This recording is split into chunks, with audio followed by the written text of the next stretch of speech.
we got Tim McCormick from Cultured Biologics. How you doing? Good, man. How you doing?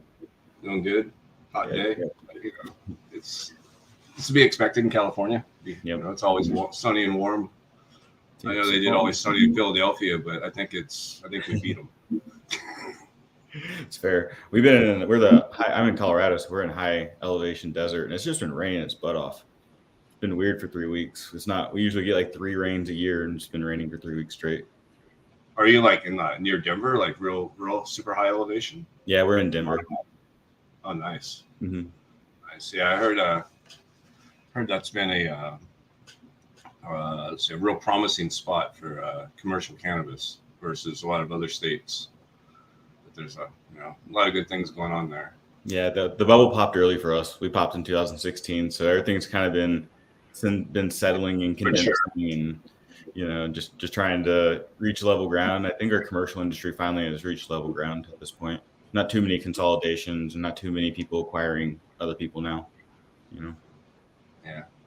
So let's figure out first talk about some nitrates and ask you kind of talk about because speaking of the commercial industry, what is it, 90+% all salt based, right? I don't think there's not very many organics. There really isn't, man. It's mostly down to convenience. It's just really super easy to use these. You get guaranteed growth rates. I mean, it doesn't produce the best quality herb, but that's not really what these commercial facilities are trying to go for. They get customers buying their stuff regardless. So a lot of the time it's just based on ease of use, which is kind of daunting considering where these nitrates come from and, where our nitrogen salts are, how they're made, Yeah. Yeah. You were talking, with Soil King not too long ago that by supporting the basically the bottled nutrient companies that you're supporting the fracking industry essentially. Yep. Unfortunately, that's the reality of it. I mean, not a lot of people know where these salts come from. They're really easy for us to purchase. We either go buy a bottle, we go buy a bag, we put it into water, and we go feed the plants. Like, there's not too many thoughts that are leading up to like, how are this made? Where does this come from? And my background's in chemistry. I'm a chemist by trade. I started with compound pharmacy and then moved into agrochemistry when I was 21. So I've been working with a lot of really cool state-of-the-art laboratories throughout the world, one in South Korea and another in Spain. So I've got a really good global understanding of how these chemicals are made, how we grow crops, including cannabis, including produce. What are we using and how do they work? So that kind of led me down the rabbit hole. It's like, okay, well, we have 3 forms of nitrogen, right? We have nitrates, ammonia, and urea. And that sounds like it's 3 different versions. It's three different things, but it's actually 3 different molecules of the same molecule. And so, getting into this as how you're supporting the fracking industry has to go back to understanding how nitrogen salts are made. And these nitrogen salts are essentially made from atmospheric nitrogen and hydrogen gas. And that's the Haber-Bosch, right? I'm sorry? Through the Haber-Bosch process. Yeah, the Haber-Bosch. And then we have to have hydrogen gas. Like, nitrogen gas is easy because we can pull it out of the atmosphere. Our atmosphere is 71% nitrogen. So we can sequester it, condense it, and we can isolate it, right? Where do you get your hydrogen from? And because that's what makes ammonia. And ammonia makes all the nitric acid, it makes the urea, and that gives you your 3 forms. Well, when you get back to it, like in a chemical understanding, your hydrogen comes from methane because methane is CH3. So they break the carbon off, and now you have an hydrogen gas, and you have a carbon molecule. Carbon attaches itself to O2, so you get CO2, and then you get the hydrogens from the methane. Well, where does methane come from? That's why I trace it back. Where does methane come from? And it comes from fracking. It comes from the fracking industry. We use natural gas. We frack the land. We push out a bunch of sulfuric acid, a bunch of polluting compounds that breaks up the ground, and we get to sequester and extract the gas out of it. And then we refine that gas into pure methane. It's the methane that we use to create ammonia. And it's the ammonia that creates the nitrates. It's the ammonia that creates the urea. And again, it's one of these things that you just don't really think about because, to make 1 ton of urea, which covers 4 acres, 1 ton of urea covers 4 acres of corn. In order to produce 1 ton of urea, it takes 33,500 cubic feet of methane to produce. And that's 1 ton. That's 4 acres. And imagine how many millions of acres we have. And that's why I say by buying these nitrogen assaults, these nitrate products, these urea-based products, you're technically supporting the fracking industry, because that's the only way we can make these compounds is through methane. It's through natural gas. And there's only a couple of ways we get that. Natural gas doesn't rain down upon us, unfortunately. Yeah, definitely. So is that were you using synthetics prior to before you went organic, like had an organic mind, or were you always kind of organic? So I know I'm a chemist by trade. Chemicals are kind of my specialty. I started consuming cannabis when I was 19. At the same time I was going to college for chemistry. I was doing my gen eds, Chem 1, Chem 2, Orgo 1, Orgo 2, and you start learning about what ammonia is, and you start learning about what sulfates are and what carbonates are. You start learning about all these molecules, and you look on the back of the bottle and you realize, like, oh, these molecules that they're teaching me in class are the same molecules that are on the back of the bottle. So it gives you a very applicable use. So when I first started growing, I grew in deep water culture, and I started using advanced nutrients. Right, I got sold hook, line, and sinker. Right to the devil. Yeah, I will tell you firsthand, man, that I was hook, line, and sunk on 20% bigger yield, 30% more oil, 200% bigger bud. You know what I mean? It's like I fell for the marketing hype when I was a kid. Yeah. I didn't know any better. And now that I own a fertilizer company, I understand what they did, and I understand how they got me. But that's where I started with was advanced nutrients with synthetics. Well, they had amazing marketing. I mean, especially back in the early 2000s, 2010s, when it wasn't legal. You couldn't really talk about it, and like we had 4 PhDs making all, you know what I mean? And so it's a bunch of hoopla, but it works. They got me, and so I started down the path of understanding what hydroponics were. Then you always, back in the day, you bought your herb from your dude. When you go see him, and sometimes he had really good stuff, sometimes he didn't. So I thought everything just kind of tasted like weed. I thought just weed was weed. It tastes like plant. Oh, you smoke it, hurts your throat, cough a lot, you kind of get high. So that's how I kind of started. Then I realized when I grew my own first crop in my deep water culture system that flavors, something's missing. And then I went down the next pathway of like, okay, everybody's using GH, might as well start using GH. Then everybody's using Botanicare, might as well start using Botanicare. And so all this started cascading from 2010, 2011 into 2014 when I owned a commercial medical marijuana farm out in California. So we were up in Mendo County, and we had 3 outdoor properties, 25 plants in each property. And we were growing 8, 10-pound monster plants out there with just soil underneath of it. And it kind of, I tasted the flower at the end of it. I'm like, this is the best tasting flower I've ever had. And it really changed my pineapples. Yeah, exactly.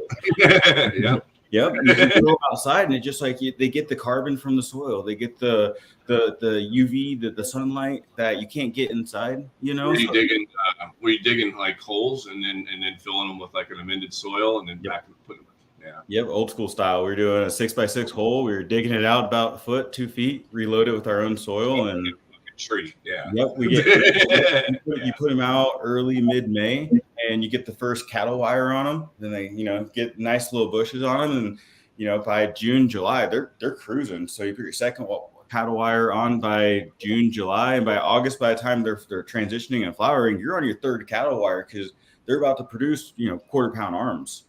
Yeah, arms. And so they'll just buckle if you don't, because the plant gets so big. It's so heavy.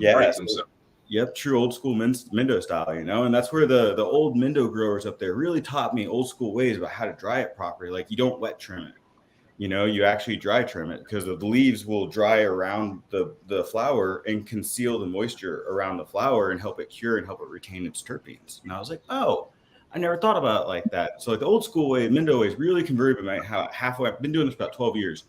And about 6 years into it, the Mendo guys really changed how I view cannabis, and me growing it outdoors and really changed my understanding of it. And so that kind of led me into the path of organics and opening up culture, and trying to find the most advanced organics you can possibly find, because we have this idea that you got to be soil based or you got to be chemical based. And there's this spot in the middle where I call sustainable.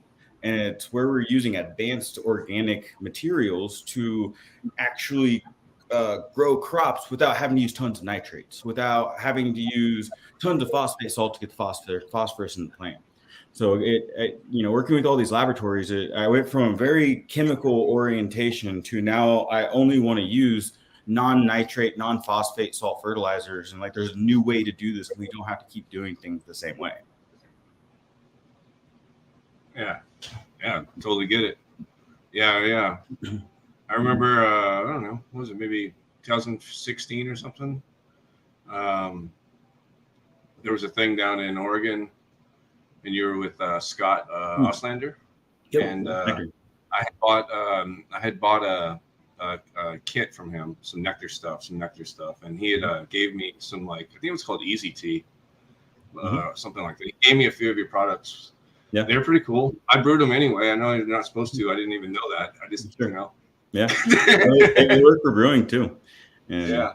That's really got where our organic material started, because I want to make instant compost teas, because everybody's deterrent from using beneficial bacteria is like, I don't want to brew it.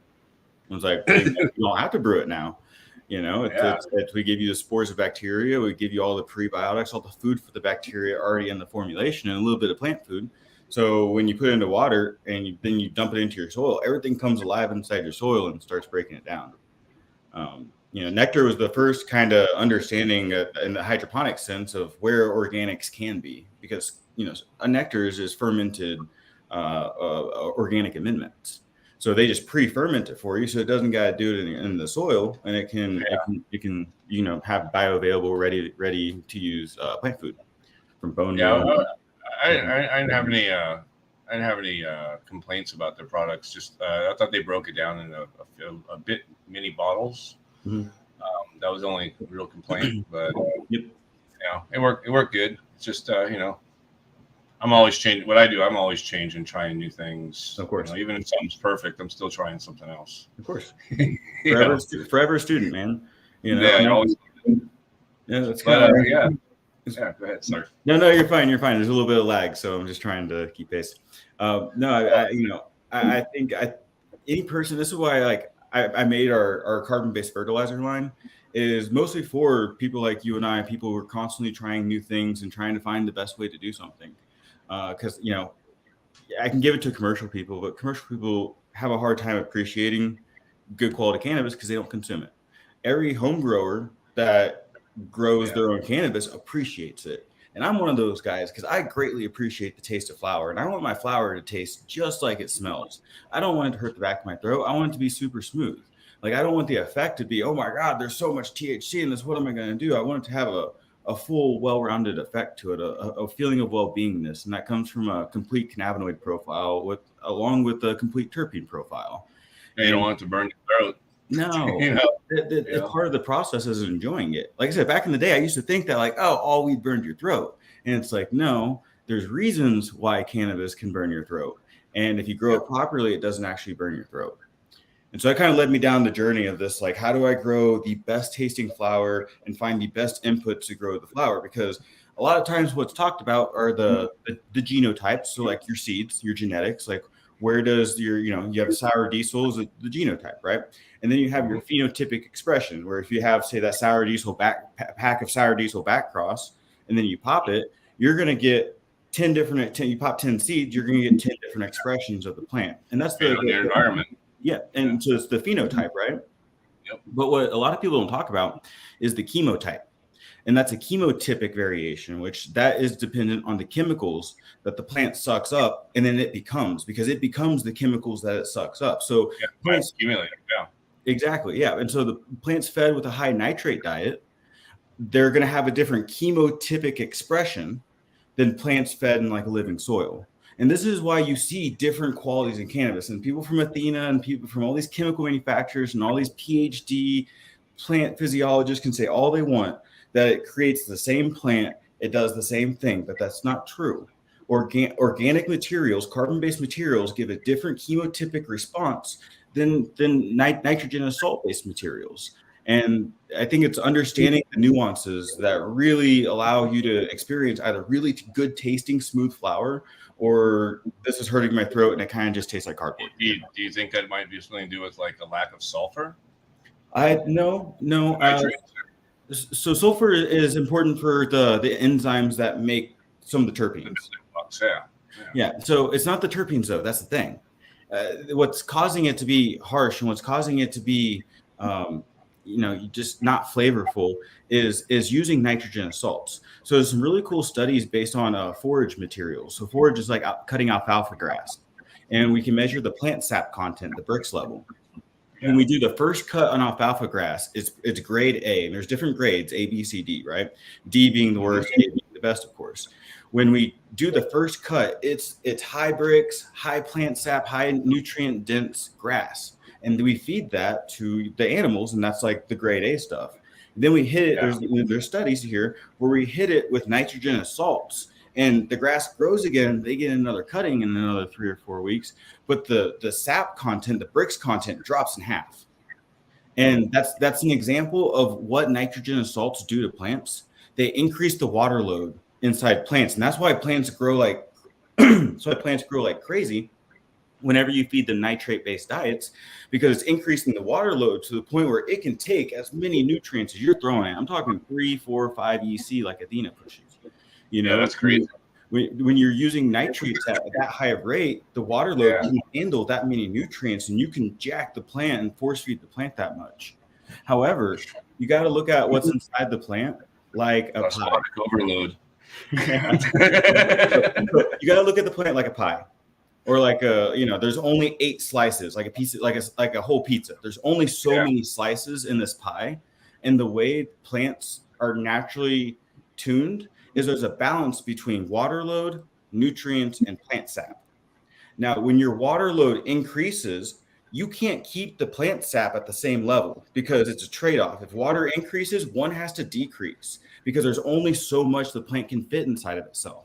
So when you're pushing that many nitrates, it's increasing the water load way more than it should be, and it's through the diluting effect, diluting all the plant sap out. And it's the plant sap that you taste. It's the organic acids, it's the phenolic compounds, it's the soluble sugars, and all of those are in the plant sap. So when you're using that many nitrates and you have that huge water load and you get these big frosty buds and then you dry them, well, all the water evaporates out of them, and then you're left with just a little bit of plant sap left over. Because instead of, say, arbitrarily speaking, just for ease of conversation, say it's 50-50 inside the plant, water load to plant sap.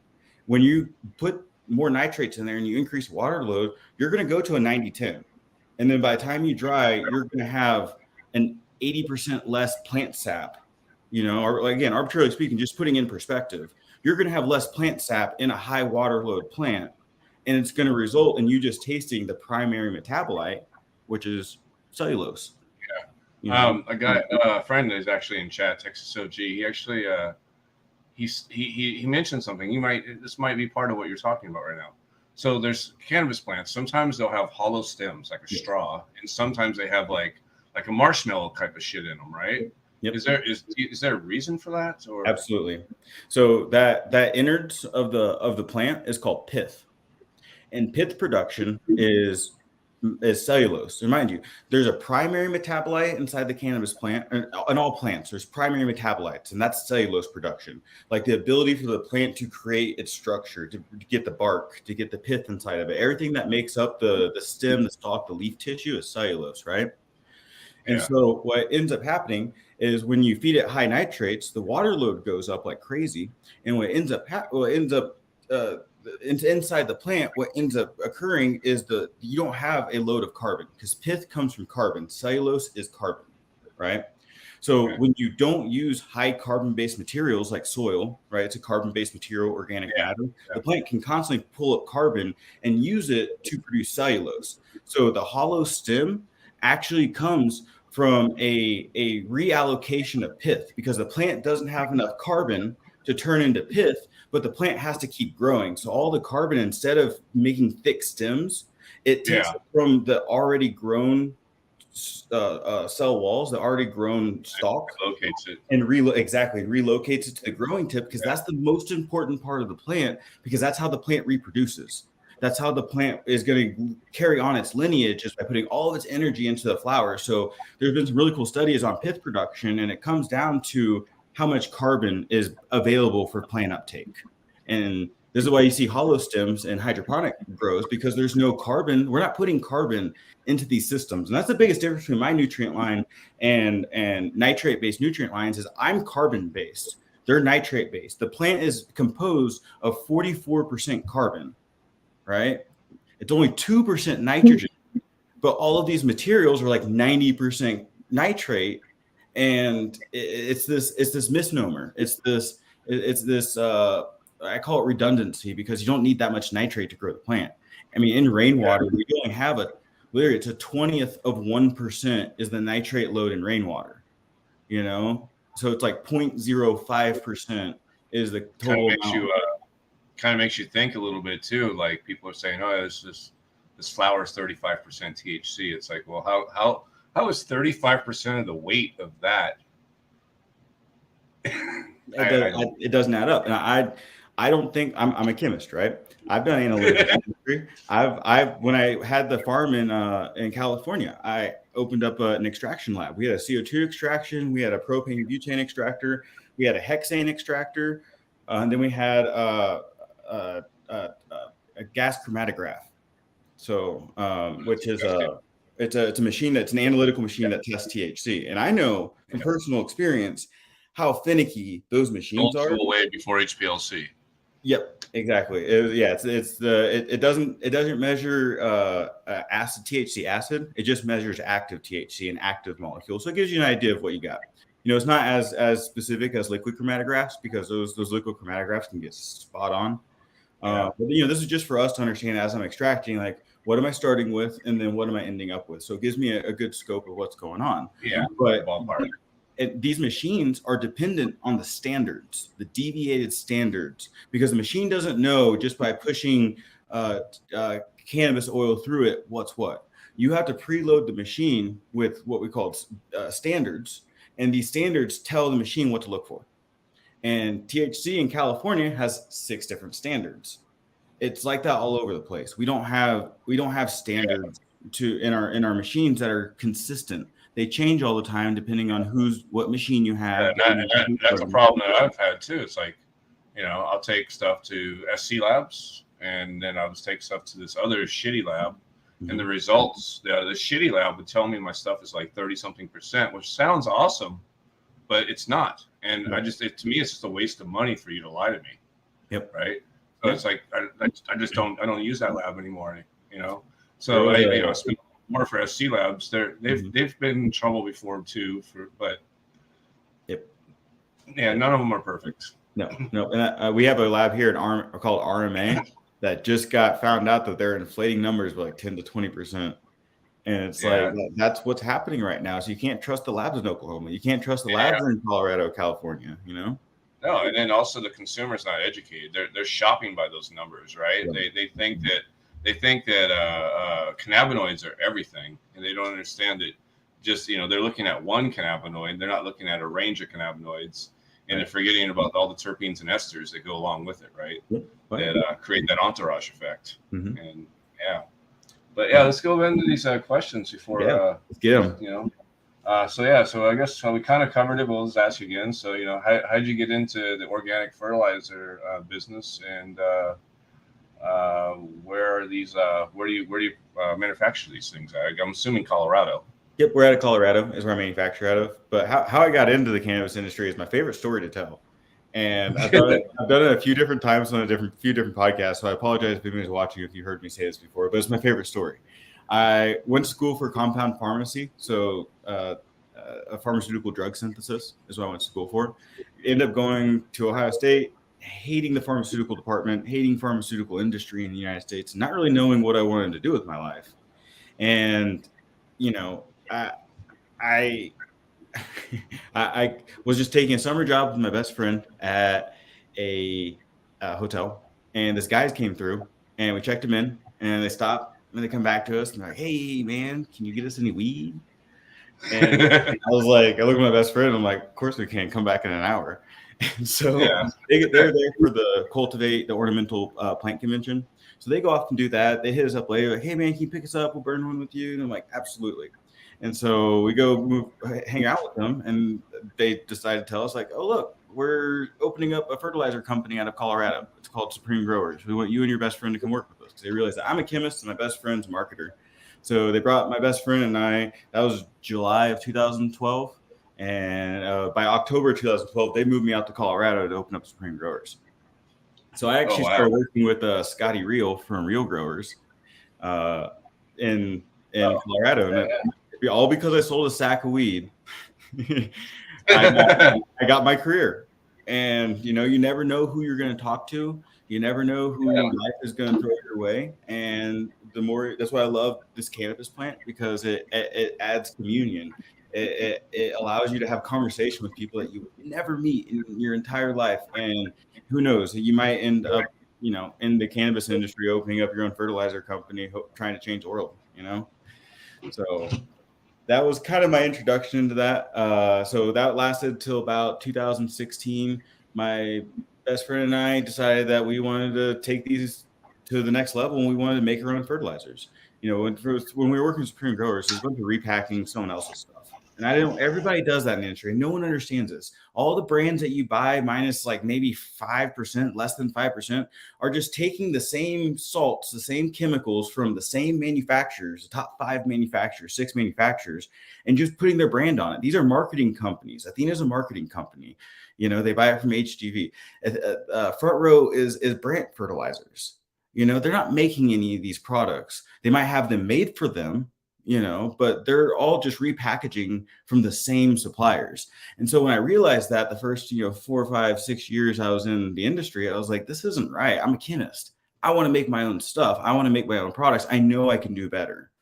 And so, I first got into Supreme Growers, the company that purchased the Supreme Growers was out of South Korea.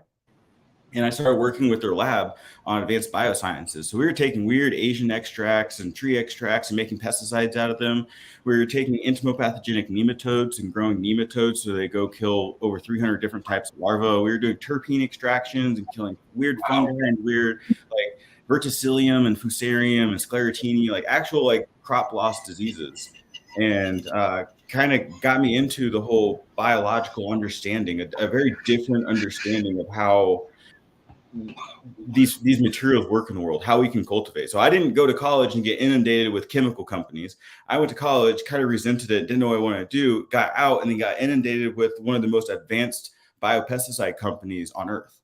And so I spent the past 5 years just really diving into what are we currently using, why are we using it, and what can we do better? And that really started me down the pathway of making organic fertilizers, because I know I could make them better. I know I could really make new materials and work with people that have the most advanced materials in the world and make the best cannabis fertilizers with them. So that's cool. Definitely respect that. Thank you. Not a lot of people that actually have a fucking passion for the plant to the point of that. Like I said this before. There's a lot of people that'll like claim this organic shit. They'll be like, "Oh yeah, I grow organic and all this shit," and then they're eating at McDonald's, right? It's like, so what the fuck difference? You go in their kitchen, you open the refrigerator, there's nothing in there organic, right? So it's like it's a whole lifestyle. It's not just it's got to be a culture almost, Well, yeah, I just did a podcast with High Minded with McCarter, and went into really high detail because like I'm an ag guy. Like I didn't start off. I mean, I did start off with cannabis, but I went directly into ag, and then from ag went back into cannabis. So like I've worked with a bunch of really big farms. I've worked with the United Nations Food and Agriculture Organization. I worked with a postgraduate program called CATIA. Florida, right? You did something with a professor or something with a place in Florida, right? A university. Yeah. So I through this distribution company for the South Korean laboratory.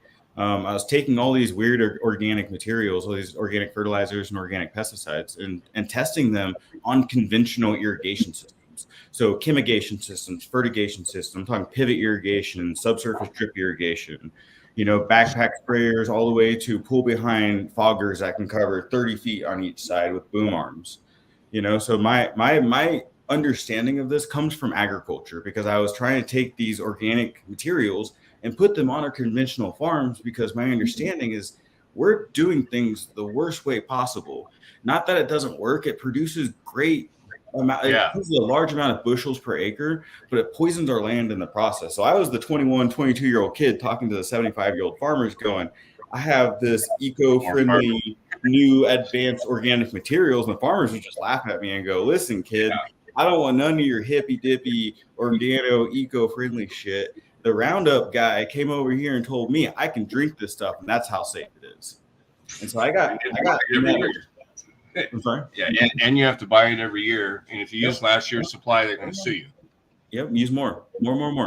And what ends up happening is, and I learned this through working with the Food and Agriculture Organization and in the UN, what ends up happening is it kills all the ecosystem. It completely changes the pH of the soil. And then all your indigenous microorganisms, your arthropods, your earthworms no longer want to live there anymore, / you kill them.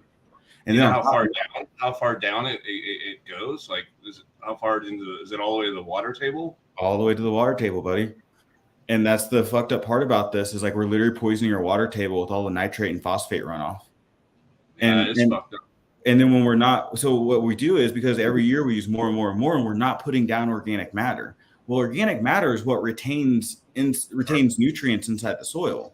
So that's what prevents it running down into the water table. And we're not adding any organic matter back into it. So our carbon load goes down and down and down until no life exists except for the pathogens and the pests in the ecosystem there. So then all these farmers are like, well, crap, now I have tons of pest pressure. Now I have tons of pathogen pressure. So let's use all these neurotoxins and endocrine disruptors and systemic pesticides that last for 6 to 12 months inside the plant. And yeah, man. And it's like, it's scary, honestly. And then that's what we eat. And their whole justification to it is like, all these molecules break down with heat anyways, so they're not going to hurt anyone, but you go, Eagle 20 is banned on cannabis, right? Eagle 20 is allowed on grapes and bell peppers.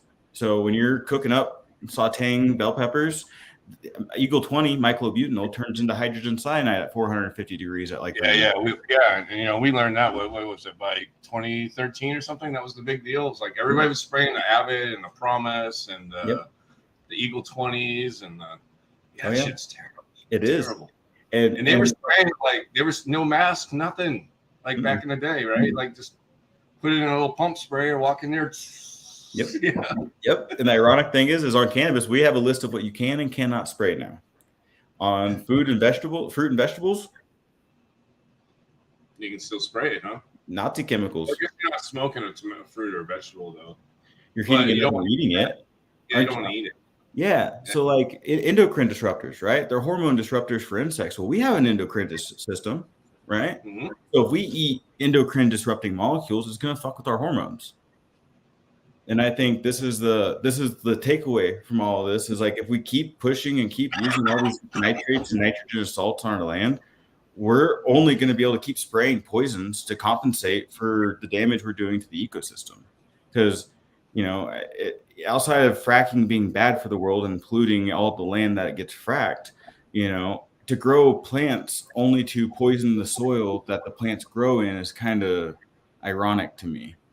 And this is where, when we use these materials, we should understand that we may not in hydroponics be responsible for the farmers using them, but we're still contributing to the overall problem. And I think we have to really understand where these materials come from, why we use them, and the impact they have in order to do anything about it. And this is why I promote carbon-based fertilizers, carbon-based fertility, carbon-based inputs. Because even with synthetic systems, conventional systems, if you add carbon, it gets better. If you add carbon, topsoil gets better, So I guess go to the next question. We'll circle back to this because it all kind of goes together. Sure. So the next thing is in your lines, have you had them certified with any organics, like organ till for? I mean, OMRI is kind of an honor boy system, so a lot of people don't respect it anymore. But but some of the other ones, have you had gone through any of those certifications yet? Yep. So we're in the process of getting our actual product, the tubes, that way. Yeah, 360. Yeah, the 360s. We're in the process of getting those certified organic, same with our other materials, but all of our materials are certified organic. So the factory that we work with, I know the owner very well. I talk to him every single week over in Spain. They helped start EcoCert, which is the European organic certification. Way more stringent than America. Omri's kind of a pay-to-play joke. I don't really but Oregon still has some respect, right? Yeah. Oh, yeah. So and so does Washington State Department of Agriculture. I hold Washington State Department of Agriculture in higher regards than Omri or NOP.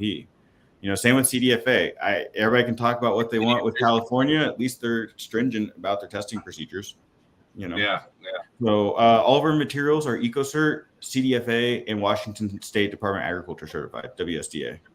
Like I said, we just have to pay the money and show our certificates and our paperwork, and we can get the stamp on our products as well. But every single one of my materials that I bring in are organic certified or certified for use on organic crop production. And then the source, the next question, I guess, was kind of already answered. I mentioned the guy in Spain, but it was if you can tell us anything about the information on the sourcing of the ingredients that are actually used. Yeah, absolutely. This is my favorite part, and I'm a chemical nerd, right? And this is where I really I found this company before these companies. I used 3 suppliers, but I found these materials before I even started Cultured, and I was like, I want to use only these materials. And so we have a really cool manufacturing process where we produce single-celled algae, and we fill the single-celled algae cells with nutrition. So when the cells, and we do this with plant cells as well. We can extract the plant cells out of plants, and we can preload them with nutrition. So when we feed the soil or we spray it on the leaf tissue, it goes in through the leaves, it goes in through the roots. It doesn't have to be ionically; it just goes right through the leaf tissue. And these algae and plant cells go into what we call the ectoplasm. The ectoplasm is a fluid around the cells. So all these plant and algae cells fill the fluid around the cells, and because there's more nutrient density, there's a higher pressure gradient from the large amount of nutrients in these plant and algae cells, that it actually injects it directly into the plant cell. And so each of these algae cells has little pores in them called plasmodesmata. And these plasmodesmata strands, these holes create strands, linkage for algae cells to bond to the cannabis plant cells, and they transfer nutrients into the plant cell. So it's really cool. Symbiotic host type. Yep, we call it intercellular exchange, ICE for short, or you can call it cytoplasmic streaming. And we can essentially fill these cells. I can go right through the leaf tissue and fill the fluid around the plant cells and just inject nutrition directly into the plant cells, so the plant can fill its vacuoles, the plant can fill its cytosol, its cytoplasm with all these nutrient-rich materials, and then distribute it to wherever it needs to go. And so we have some really, really cool technology on how we can deliver nutrients into the plant. Because if you think about nitrates, the way you deliver nutrients with nitrates is increase water load. Well, if we're trying to keep our plant sap density high, we don't want to increase water load, but we still need to have the distribution of elements to go into the plant and then for the plant to use them in their proper places. So we found through using plant extracts and algae extracts that we can actually facilitate that process that the nitrates would do with water load without any of the water, with literally 95% less water, to get nutrients to transfer into the plant cells and to have the plant then biologically distribute these nutrients that just got injected into them elsewhere. So that's really what makes our products really different than like normal ionic chemistry, because we're using.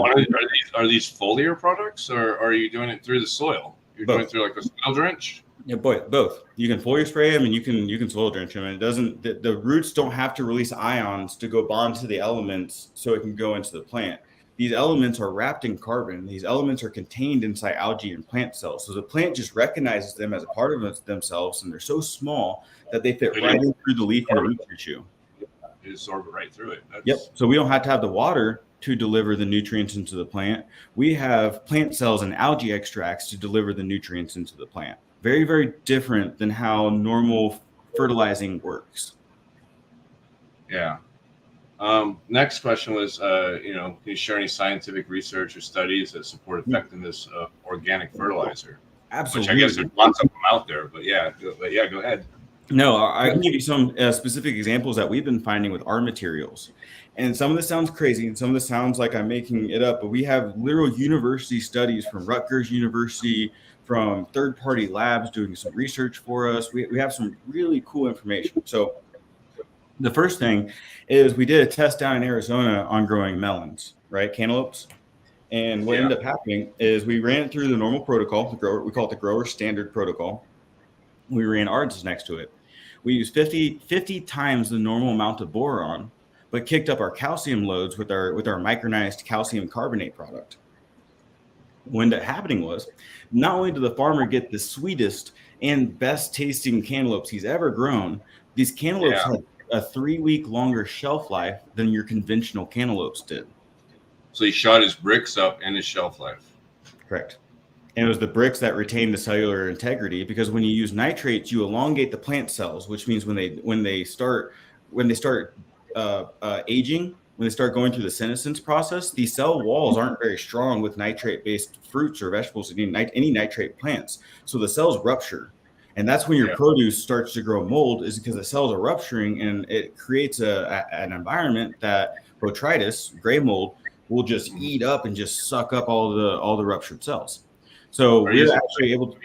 And chitin is one of the components to increase the bricks. Nope. No? We increase the bricks by reducing our nitrate load. We increase the bricks by increasing the nutrient concentration inside the plant through using the algae and plant cells without having to use the nitrate load to get the molecules into the plant. So we can naturally, because that's why my line creates higher bricks plants. That's why my line creates a better crop. Better tasting stuff. Yeah. It is because we can actually create dense plant sap that has filled with nutrients, filled with sugars, filled with organic acids, and that's what you taste, especially on crops. When you're tasting like a tomato, your tomatoes nowadays taste like water. It tastes like chemical. Yeah, it's because they're grown with nitrates. If you grow a tomato with actual carbon-based materials, with using calcium and using the proper materials to grow the cells strong cells and to generate high amounts of soluble sugars, you have to have carbon. You have to have different delivery mechanisms. So that's the first thing. That's the first thing we realized, is that we can increase shelf life and we can increase quality without increasing the cost to the farmer. The second thing we did is we did a test with the grower standard on corn. And there's a lot of ammonium nitrate that gets used on corn. And essentially per acre, you use anywhere from 100 to 150 pounds of nitrogen per acre to grow corn, right? And so it's a lot of nitrogen, right? So we did a study with our protocol compared to the grower standard protocol, which is ammonium nitrate. And we were able to get the same growth rates at the same levels. I mean, we're talking 0.01% difference in growth rates, 0.1% difference in growth rates, like literally damn near the same, where the grower standard protocol used 126 pounds of nitrogen per acre. And we were able to get the same growth rates with 10 pounds of nitrogen per acre. And part of their argument is going to be that they're paying 2 cents a gram for their fertilizer, right? That's part of their argument. Yep. And it's like, and a lot of these guys, like they don't have a heart, right? They don't care. It's business, big business. Big Monsanto, Terminator seeds. It's all money to them, right? It's like, it could be kind of hard to convince those guys. But you're saying, you're getting the same yield. It tastes way better. It's way healthier. We know that. But at the end of the day, also you got the cost factor. You have to convince them. Like, how have you combated that with some people? Well, it's a process, right? You have to prove to them that you're not going to increase their bottom line that much. Farmers don't mind paying 5 or 10% extra per acre as long as they get the higher quality crop. But what they do mind is having to pay 5 or 10% more and get the same results. And that's why they hate organics, and that's why they're very against it. So what we've gone to is through using these conventional programs and using these third-party crop facilities, we can prove to the farmers, like, listen, you might spend 5 or 10% more on all these extra products, but what you're going to end up you're going to use 11 times the amount of nitrogen per acre. And so you're going to save 11 times the amount of money on nitrogen for each acre by just adding 5 or 10% more to your arsenal. I think another savings would be probably too is that they're not going to have to crop rotate, right? Because they can reuse, they can pull something out and plant right back in there. Right. Yeah. They don't have to have the rehabilitation of their land. And the other thing is, like, when you're spreading 100 to 200 pounds of nitrogen per acre, that's a lot of diesel fuel. That's a lot of labor. And so when you only have to spread 10 pounds of nitrogen through 2 applications of 2 gallons of nitrogen, it's a whole different savings to the farmer because of labor, gas, maintenance costs on your tractors. And then on top of that, now you're using less materials, so you're saving your pocket, your materials stretch further. And mind you, the fertilizer crisis we just had. So we can't be using oodles and gobs and a ton of urea per 4 acres of farmland because it consumes too much. So these farmers can actually end up mitigating some of these impacts from fertilizer shortages by using less fertilizer and being able to sit on their supply longer. So, like I said, this is a constant variable game with these farmers because, one, every farm's different, and two, some people are stuck in their ways and some people are accepting to different ways. Yeah. So I personally, it's like you know, I breed seed, I make seeds and make, you know, new creations and shit. And I've had people like tell me like, oh, you know, they'll ask me about, oh, well, what fertilizer should I use, or how should I water this, or how do you feed? And, I've had quite nasty arguments with some of these people over just fertilizers. Yep. Yeah. I butt heads all the time with you saw the video. I butt heads all the time with it. Yeah, and it's but yeah, I mean, I guess at the end of the day, what it comes down to a lot of home growers with organics is they don't know how to use them. Right. And so they wind up getting a bottle because it comes with a feed chart. Right. And they know if they use, you know, 3 mils of this and 4 mils of this and 6 mils of this thing, and, you know, they'll end up with something. And, you know, like we know people that we know people that have bottle nutrient companies, and don't want to knock them or anything. And a lot of people have great results with that and they're happy with it. But I think, yeah, there's always better ways, and there's always, you know, I think it hasn't been studied, right? Like cannabis hasn't been legal enough long enough for people to study the results of well, one, we can't put the word organic on an end product in a recreational store, right? We have a Schedule 1 drugs. There's no organic agency that's going to certify their name. That's just not going to happen, right? Yep. So you're going to get organic weed. It's going to come from a dude down the street that you know. Yep. That cares to have passion. It's not going to come from the store, right? Mm-hmm. And then but yeah. And so, ease of use is what it comes down to, right? Totally. Ease of use. Absolutely. And there's one more thing I want to go over as far as like some of the research we've done, because I've been saving this one for the last, but this is probably the most outrageous claim, but we have it certified through Rutgers University from the head of the Department of Agriculture there. Rutgers University? Rutgers, yes. Nice. And she ran our materials. This is through our parent company. She ran our materials through I can't remember the crop. However, they ran our materials through there, and each time she ran it through, they actually found out that the sodium levels started decreasing in the plant cells, which defies physics.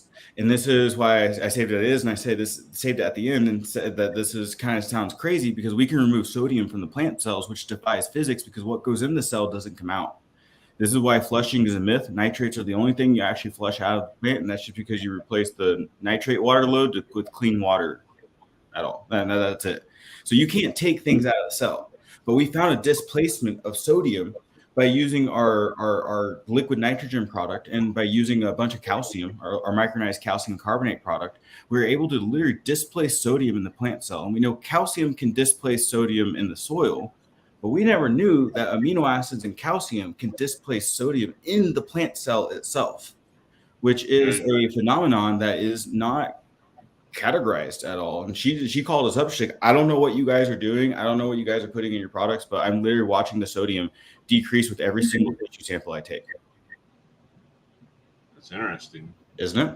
And it's amazing what stimulating biological function in the plant can do, because the plant itself can do amazing things, and we are stewards of the plant.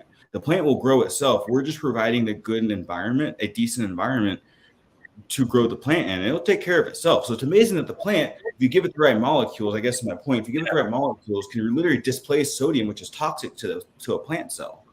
Think about seawater.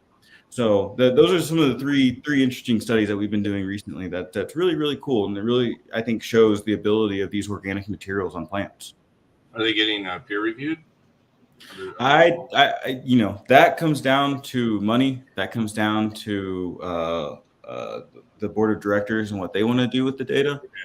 So I don't know if they're getting it peer reviewed. They should. I know they've talked about it before, but like I said, all this costs a lot of money. And unfortunately, the way it works in university is the people who pay the most amount of money get the best results, and the people who pay the lowest amount of money get the worst results. A lot of those guys got sponsors from Monsanto too. Yep, so that's what I ran into at University of Florida when I was hard to working. Believe that's science, right? It's like, like how if you are getting a sponsorship from Monsanto, aren't you going to be a little bit biased, or And it's funny because Syngenta BASF is a huge sponsor of University of Florida.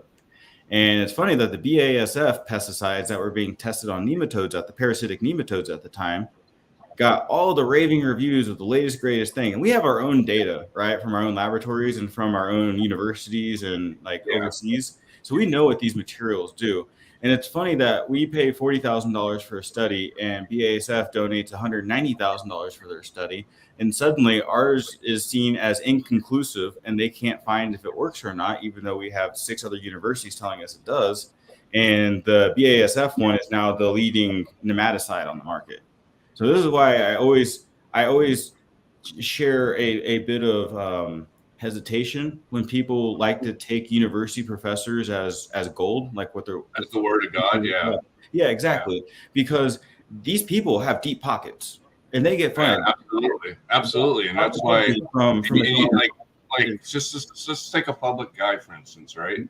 So Bill Nye, right? When he used to work for like Seattle Center, and he was a science guy, and then later on he did his little Disney show. The guy he had some integrity back then, and he was all against GMO, all against petrochemical corporation, against all that stuff.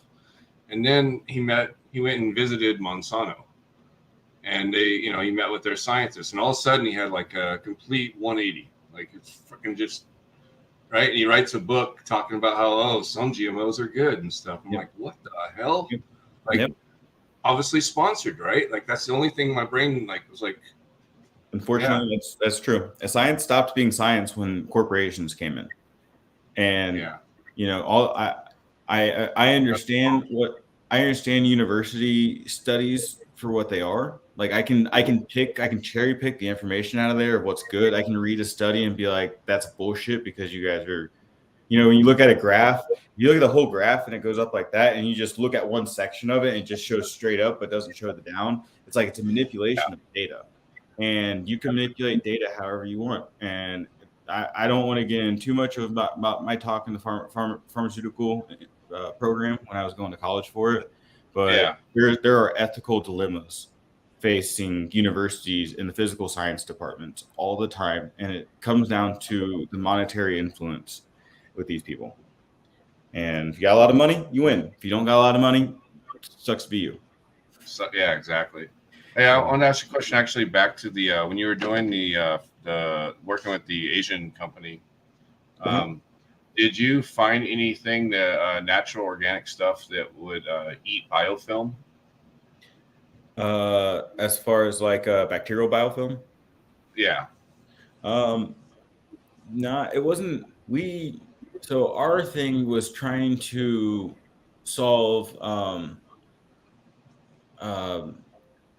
emergency pest issues.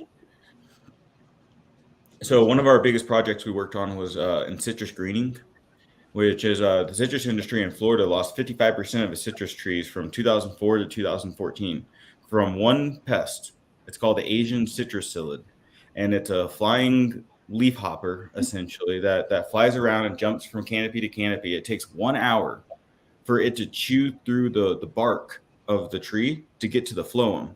And then the psyllid has a disease on it called HLB, Huang Ling Bing disease or something like that, HBL.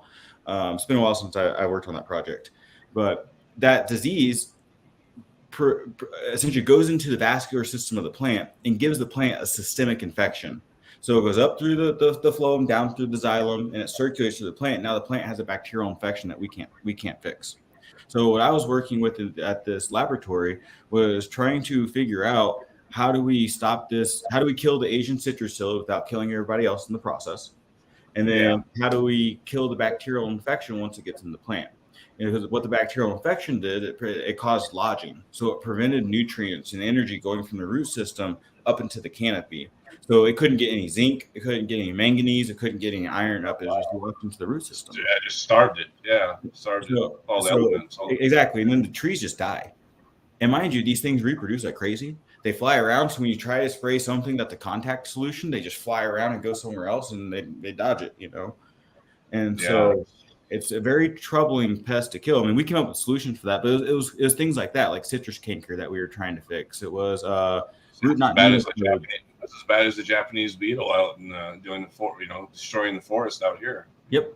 And so it's detrimental. It's crop detrimental pests that we are really trying to focus on using organic means, because the only thing we have are neurotoxins and endocrine disruptors and systemics. Yeah. And that's when I went to I worked with the University of Florida, their integrated food and sciences agriculture program.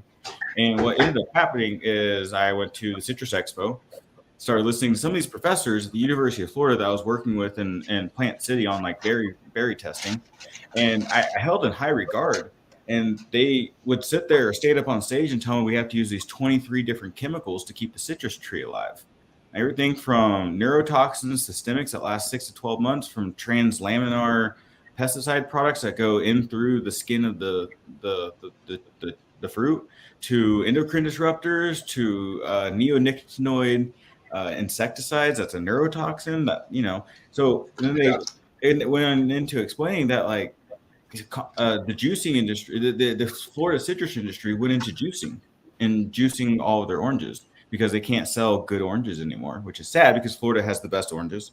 And two, all of these juices that they're squeezing every orange, the ripe ones to the unripe one, and putting them into a barrel. And that's why all your right, it all gets blended together. Yep, and then it gets pasteurized, and then it gets barreled, and then all the orange juice that you drink on the market that's conventional is over a year old. I also heard that with orange juice, there's like a proprietary, let's call them terp profiles, and they basically add their flavonoids and their coloring. Natural flavors. Natural flavors. And that's that word natural has been fucking destroyed. It doesn't mean anything anymore. And that's why I don't even call my products organic fertilizers. I call them carbon based, because you don't give a shit about organic. It's just it's a marketing ploy. Yeah. And so really what organic means is just it wasn't sprayed with toxic poisons. Really what that's what it comes down to. So the next question was basically how to best use your product. So for a home grower, we got to think about a guy that's going to buy, most plants are, it's not plants. Most states with recreational cannabis is somewhere between 4 and 15 plants. Yep. And so, we're talking probably, anywhere from like a 2x2 to maybe like 10x10, right? Not too big. So they're probably going to, I would imagine you would want them they're going to need some kind of soil or some kind of medium, right? So what would you recommend, and how would they apply, how would they use your product, I guess? Super simple. And that's why I'm a home grower. I have my little 4x8, my little 4x4, my little 2x4 veg, so I'm a home grower first and foremost. I like I said at the beginning, I recognize that commercial growers don't really care about the quality of flower, but the home growers always do. You have a way larger percentage that actually gives a damn about the flavor and how it makes them feel. So what I recommend is grab a base soil. I'm talking like Bio 365, Bio. I use Cincy Light if you can get it if you're on the West Coast. Pat makes Soil King makes a good soil. You know, a lot of people. We have a guy out in South Dakota just running Soil King soil with our nutrient line, and the guy's crushing. Well, Coast of Maine, is that a recommended product? I'm sorry. Coast of Maine. It seems to be a popular thing out northeast. If you can have access to a good, well-built soil, start with that. Don't overcomplicate it. I mean, you can also use Build a Soil Light if you want, but just don't overcomplicate it. You know, like use a good baseline soil that's not really hot, and that's your starting media. And then you use anywhere from a 5 to a 10-gallon pot. Is what I like to recommend. I like fabric pots because they breathe better and allow better diversity in your microorganisms. But start with the baseline soil, and then our products are very simple. These are designed to be a powder into water. Let it circulate for 15 minutes, and make sure the pH is. So similar to like a salt baseline, you're mixing it with a bucket of water. Yep. So much per gallon. Yep. Exactly. Yeah. It's meant to mimic bottle feeding. You know, where you have a feed chart, you have a set amount each stage. The first week you do this, second week you do this, third week you do this, fourth week you do this, then you flip the flower, and we have a 1 through 8 or a 1 through 10 week feeding chart. And so, you know, these are as simple as mixing powder into water, letting it circulate, pHing it 6.5 to 7, nothing crazy, and then watering your plants. And it makes it as easy as possible. You're not shaking bottles. You're not using like we have you have like an A and a B. Is that what you have, or you have a grow and a bloom? We have a Grow 360, which is our all-in-one macro, secondary, micro based fertilizer for veg. It gives you everything you need for vegetative, and then we have a blooming based fertilizer, everything you need for blooming, all your macros, secondaries, and micros. So it's a baseline food. Now, once we give you your baseline food, plants are going to want probably a little more magnesium and calcium as they get older in veg and as they get into flower. So we have a CalMag supplement that has 0 nitrates in it. And it's protein-derived nitrogen. That's the 300 on here. Uses micronized calcium carbonate and magnesium sulfate. And then on top of that, we have our PK Blossom, which is an organic PK product. And that's it. And you use this in mid-late flower. Tricanol based, or what? Or is it proprietary? Or nope, it's rock phosphate, potassium sulfate, amino acids, and a little zinc and a little boron. When you increase phosphorus loads, you need a little more zinc because zinc distributes phosphorus. And then when you use more calcium, you need some boron because boron distributes calcium throughout the plant. So, what are the teas? Can you talk about the teas that you have? Yeah, absolutely. So that's our fertilizer line. The idea is, you know, we don't use any nitrates. We don't use any phosphate salts. We use rock phosphate. And rock phosphate is in 90% of all of the earth. However, plants can't get rock phosphate naturally. So what nature has ended up doing is giving us the ability to use an organism called mycorrhizae. And mycorrhizae is the ultimate phosphorus digester on the face of the planet. It digests rock phosphate like it's its job. And so I always recommend when you're starting with a microbial product, get a good mycorrhizae network on there with Dr. Root first, and the mycorrhizae will break down the rock phosphate in our product. And this is where, you know, in hydroponics, they say mycorrhizae doesn't live because of all the soluble phosphates. And that's true. If you give the plant tons of soluble phosphates, the mycorrhizae doesn't have any job to do. It doesn't have anything to break down to turn into phosphoric acid to give it to the plant. So my solution to that is to use only rock phosphate as my phosphorus source and let the mycorrhizae and let the teas go to town. So Dr. Root's your mycorrhizae product, and I recommend starting with that. Then you have our instant compost teas, and these are probably the ones you used, I think. Yeah, it was one of those. Yeah, I didn't have both of them. So normally you see microbial products with no nutritives on there. You see microbial products like Great White where it just has the microbes in it. It doesn't have any food for microbes. There's no prebiotics. And there's no NPK, right? So what I wanted to do is I wanted to make instant compost teas that has the microbials in them, but I wanted to make one for vegetative growth, and I want to make one for blooming. This one has azospirillum, which is a nitrogen-fixing bacteria, and it has a blend of bacillus that solubilizes nutrition. This has a blend of bacillus along with Pseudomonas butida, which is a phosphorus solubilizing bacteria. So this solubilizes the rock phosphate, the potassium, and the silica, and this helps nitrogen production and microorganisms that facilitate nutrient cycling in the vegetative stage. So I wanted to give the teas different profiles because you need different things in veg and flower. And so, we don't use any salts. Your bacteria always have a job to do. They're always cycling nutrients, they're always cycling rock phosphate, and they're always cycling the micronutrients and always cycling the amino acids into plant available nitrogen. And so, our system is truly mimicking nature as much as we can in the fertility world, through using rock phosphate, through using protein nitrogen, because protein nitrogen is the source of nitrogen in the soil. Like I said, nitrates and ammonia don't just randomly appear in nature. It's usually decomposing animals that all the proteins are breaking apart and becoming plant available nitrogen, So you had somebody in here that was asking if they basically, is it possible to use too much and burn the plant, basically? No, not really. All of our materials are super, super gentle on the plant. So we don't make, like I said, we don't use any nitrates. Nitrates burn plants. We don't use any phosphate salts. Phosphate salts burn plants. We do use organic potassium sulfate. So if you do go ham on ionic potassium, it can burn, but the levels we use are so low that it won't burn, and especially the application rates. Are they micronized? Or are they fine powders? What are they? They are. Yeah, I know that. They are micronized powders.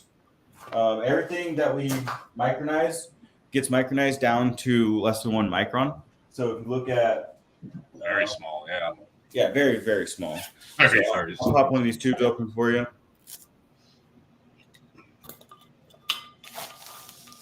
So you can see, it's a very, very, very fine powder.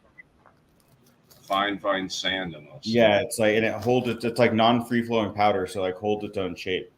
So it's everything's micronized down to less than 1 micron. And what this does is it allows, it allows for better digestion for the microbes. So the microbes doesn't have to work so hard to break the rock phosphate down. It's already swim over to it, and it's bigger than them. It's kind of hard to eat it. Yep. And so with the calcium carbonate molecule that we use, it's again less than 1 micron, and what ends up happening is the carbonate side of the calcium carbonate can actually go into the plant and be a form of CO2 to be absorbed through the root system. So you can actually improve photosynthesis by using by using our calcium carbonate source. So it's like really cool things like that, And so you can't, if you stay within our parameters, you won't burn anything. If you go nuts on it, you'll probably just lock something out before you start burning the plant. So being so small in a powder, possibly, you could wear a mask for precaution, but that's probably the only thing you'd want to do. Other than that, it's safe. Yeah, it's super safe. Don't inhale it. I mean, I work with this stuff all the time, and I wear a respiratory mask, because any fine powder, especially calcium carbonate, which is a form of limestone, will go into your lungs and kind of it'll scale your lungs. It'll create concrete. And so, I mean, it's organic, but still organic things can kill you. Organic things can hurt you. So it's always good just to be safe. Don't breathe it. Definitely. What's the shelf life on that stuff? Indefinite, longer than you'll live, probably. Our microbes have a shelf life of 2 to 5 years just because the microbes are already in a dormant form. I mean, bacterial spores can be put on a meteorite, sent across to another planet, and as long as there's a habitable environment, the bacterial spores will still germinate on another planet. So they're very, very tough little guys. This is a little side story, quick little side story. Years ago, some years ago, I worked for a hydroponics store, and we had a product on the shelf called Rainbow Mix from Earth Juice. Yeah. And it had mycorrhiza in it, right? But they had an expiration date, and the owner had us just print some stickers up and put some new stickers on there and just cover it up. And I was like, that's pretty unethical. It's like, Dad, he's like, I don't care. I'm like, wow. Yep. Wow. But that's how dirty the industry is, It sure is. I see it all the time because like ODA, Oregon Department of Agriculture, will go through and swipe product off the shelf and test the populations on it. Yeah, I used to tell customers like, "Hey, don't." I give them the head. I would, Yep. I would probably get that. Yeah. For that. Exactly. You start knowing the ones that work and the ones that don't work. Yeah. And so we actually had our product pulled not too long ago, I think a couple years ago, and it had 250% more bacillus than I claimed. Oh wow. Yep. That's because I put my numbers low. But they won't do a stop sale for that, right? No. Yep. Only if it's under. Only if it's under, yeah. Mm-hmm. Yeah, and then like a lot of that's the other thing, like talking about like you see the NPK numbers. It's like those numbers. That's just guaranteed percentages. That 5 could actually be 15%. Easily. And other people don't realize that either. That's another dirty ass secret in the industry. Yep. Yep. Labeling laws, man. You only got to claim certain things. But I understand, like you can't. Some of these materials are so inconsistent that sometimes you just need to give a baseline, and if as long as you get above it, you're good. But yeah, no, there needs to be there's an ethical line here, and I think it's really important for us to really sit inside the ethics and like what's right. And especially like with this plant and like it's medicine, right? There's therapeutic benefit to it. We shouldn't be trying to. I mean, it is recreation. It is a substance that people. It is. It is, and depending on the state you go to, it's weird. It's like you go up to like Washington State and Oregon, like they still treat it like a medicine, like to them. Mm-hmm. California, it's like depending on what part of California. Southern California, it's like a fucking party drug. Yeah. I mentioned the word medicine to people, and they look at me like I'm a space alien. Like, what the fuck are you talking about? I'm trying to get high. Oh my God. That's crazy to me. I mean, yeah. I think it comes down to really what do you want from the plant? Yeah. That's why when you go back to like home growers and stuff, I made this for home growers. That's why this is a 360. Is because you can't make stock tanks out of this. You can't run this in commercial fertigation systems. When you have you have all of your macros, your secondaries, and your micronutrients. When you have blends like this with literally every element in there you need for essential nutrients, you can't put a pound of this into a gallon of water. This is meant for guys making 5, 10, 20, 50 gallons at a time. Yeah. The with the synthetic fertilizer, is it the chelators that's the dirty part? Is that the no, I mean other than the nitrates. Other than chelation is a process we use to make elements more available for plant uptake. So chelation by itself means it's a Greek word for claw, and it means that like a molecule is like calcium, right? And there's a molecule that wraps itself around it, usually a carbon chain, so it can go into the plant easier because these metals like iron are heavy. They're really hard to get into the plant, so we can improve the availability.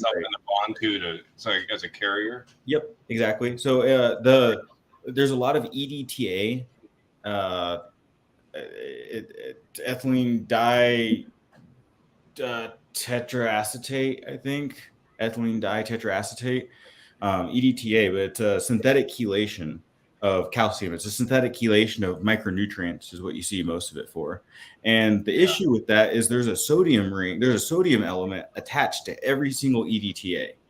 And so when you're using that as your only source of micronutrients, you're going to be feeding the plant quite a bit of sodium, and you're going to have some sodium buildup. And that's going to compete with calcium because sodium's a 2+ molecule, calcium's a 2+ molecule, magnesium is a 2+ molecule. So you start displacing a bunch of elements when you have sodium buildup. And that's really the worst part about synthetic chelators. Like our products are chelated. Every single one of our elements is chelated to amino acids. It's chelated to humic and fulvic acids. It's chelated to carbon. There's no sodium attached. There's no synthetic chelation chemistry that's happening. It's all natural plant extracts. So when you put amino acids into your soil, naturally the amino acids are going to want to go bind to all the elements and make them more bioavailable. And that's really the difference. Are you synthetically chelating your nutrients, or are you using natural processes to chelate your nutrients? And that's really the difference between the two. So a lot of these synthetic grows, the nitrates are bad, the phosphate salts are really, really bad, and then like they burn really easy. And then you have the EDTA chelated micronutrients that are also not the best quality. So you kind of touched on the, kind of made for small batch. So, I mean, are there are there any commercial facilities using your product that cannabis? Most definitely. It's through batch tanks. Like I said, I have guys using 500 or 50 to 250 gallon tanks with our stuff. They're mixing it and using it that day, probably. Yep. Yeah. Or we have a 3-day shelf life on mixed nutrients. So once you make a reservoir, you have about 3 days before things start getting weird. So you usually make a batch tank, you'll use it within 24 to 48 hours.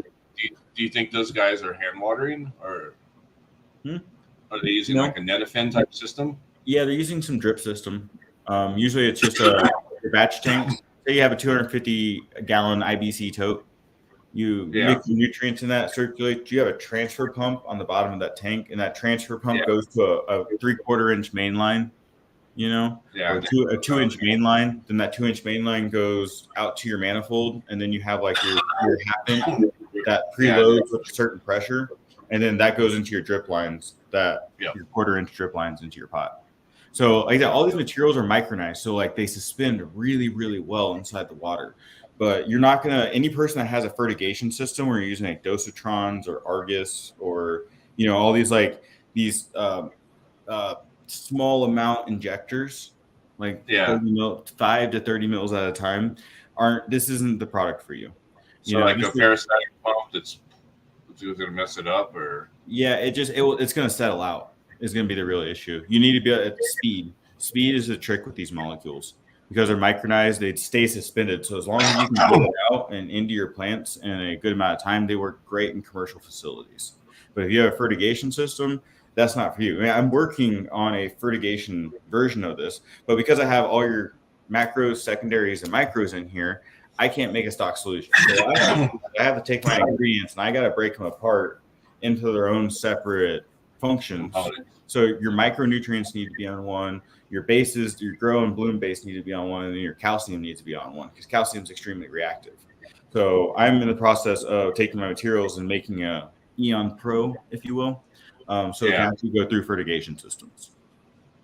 I see. That's awesome. I think that's good. I mean, I wish that I could go to the store and buy some organic cannabis, even if they can't label it organic. Sure. I would rather, that'd be dope. And that's the goal. There's so many people that are like, I just want good weed at my store. And it's like, that's why I'm trying to work with these commercial cultivators. I buy rosin I buy a lot of rosin, right? And like everything's awesome about like it not being, hydrocarbon extracted, but it's still growing with, Athena probably. Yep. Right. So And one of the cool things we saw with our nutrient line is that we do increase THC levels because we give the plant a ton of carbon for the plant to turn into its primary metabolites, pith and cellulose production. So you get nice thick stems that aren't hollow. They're not straws, but you also get a wider spectrum of cannabinoids and a wider spectrum of terpenes. So normally with these product lines, what we see is like THC goes high. Then you have a little bit active THC.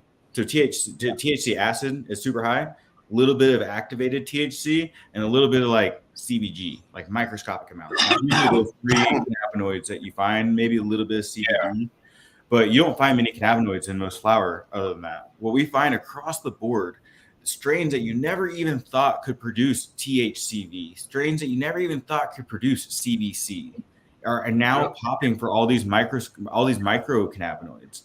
Because we're giving the plant so much carbon that it can optimally produce all the cannabinoids it can genetically handle at that time. And the precursor dictates how it's a limiting factor. So we're finding better cannabinoid profiles. Whereas before you get THC, THCA, and CBD or CBG, you're getting 5 or 6 cannabinoids now. Instead of popping for 8, 9, 10 different terpenes, you're popping for the full 19, 23, 31 terpene panel now. And the terpene spectrum is way more balanced. A lot of these sugar products, a lot of these added carbon products that like Carboload and Sugary and things like that, they make their profile go a certain way.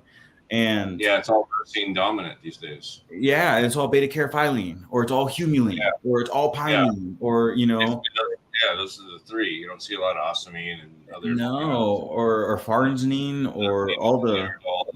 And these are the therapeutic compounds. Like I said, I went to school for compound pharmacy. I went to school for synthesizing and making therapeutic compounds. So my whole perspective on this is, how do I generate the most amount of therapeutic compounds possible from this plant?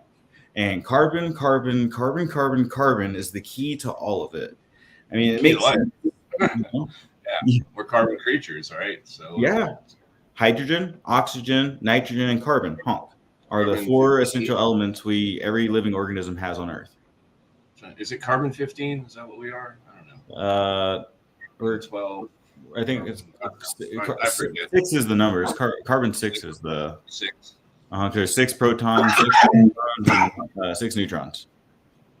Carbon 12. Carbon 6. Carbon so 6. Okay. With these molecules, we're just giving nitrates on conventional grows.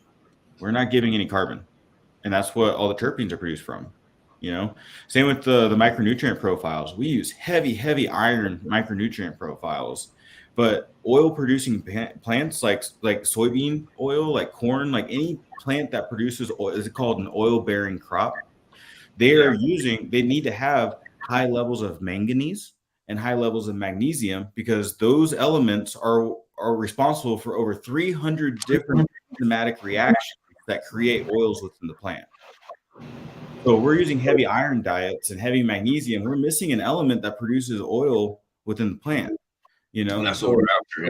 Oil. Yeah. And so the factory that we use heavy manganese, because we know manganese produces oil. But a lot of these fertilizers are just taken from the crop industry, and they're just rebranded, and they're not modified for cannabis production.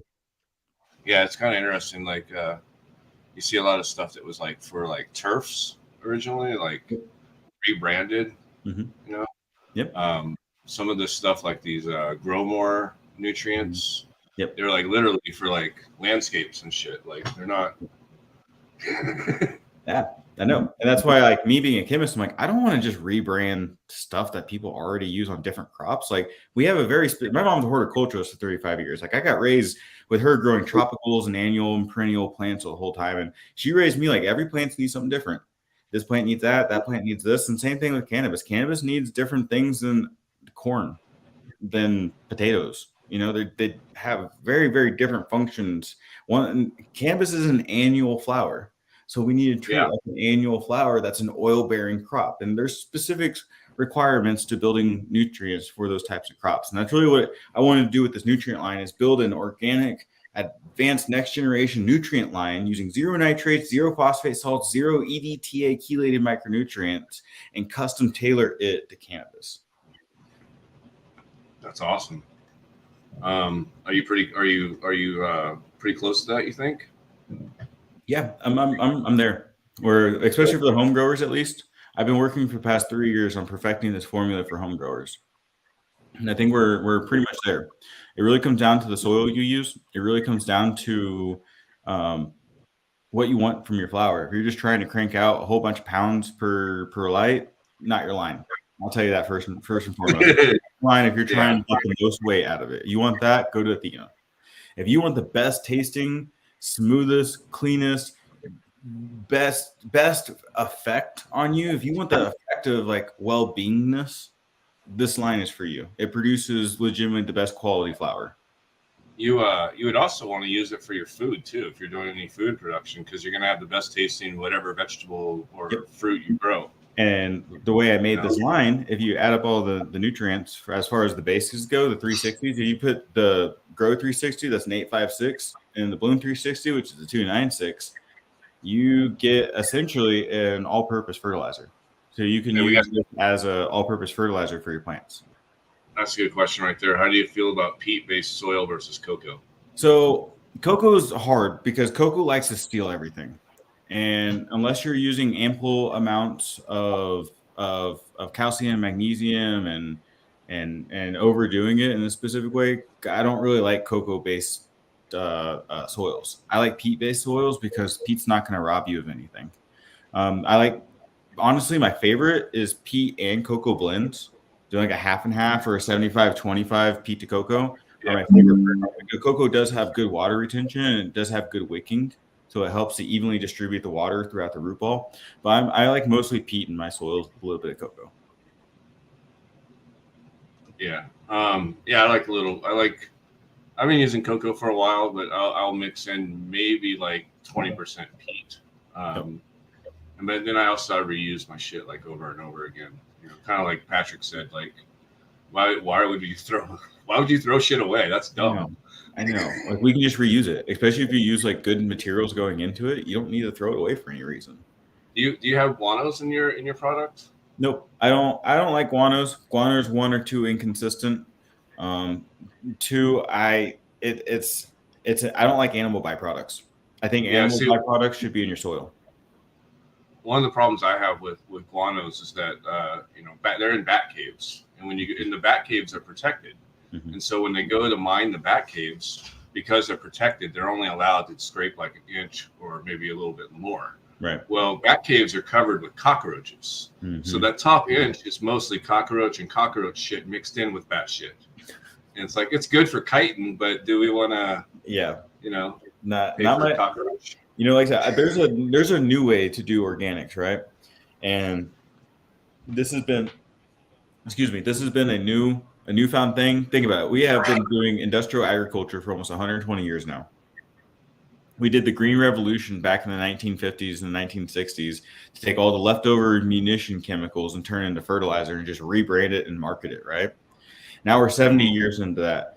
These materials, these advanced organic materials, so then we have like two options. You either have chemical based or you have traditional spreading manure, building your soils. There isn't anything in the middle. And these materials are the perfect middle ground because they take all the old ways that we do organic agriculture and we do organic fertilizers and we pair them with modern technology. And this modern technology allows us to actually make a new organic material that's competitive with the conventionals, but just as good for the environment as the organics. So that's why I don't really like the guanos. I'm not a big manure fan either, considering what everybody feeds steer and feeds, sheep and all that. Well, there's a lot of antibiotics and shit in those animals. Yeah, you can't trust it anymore. So it makes it really, really hard unless you have like a full permaculture cycle to growing your own worms and making your own worm castings, or having your own cattle and or horses and scooping your own manure and composting yourself and doing exactly what you put in is what you're going to get out. It's very, very hard. You just summon coot. All I hear is thermophilic compost and worm pile and mesophilic compost. It's so true though, man. He is such a smart individual.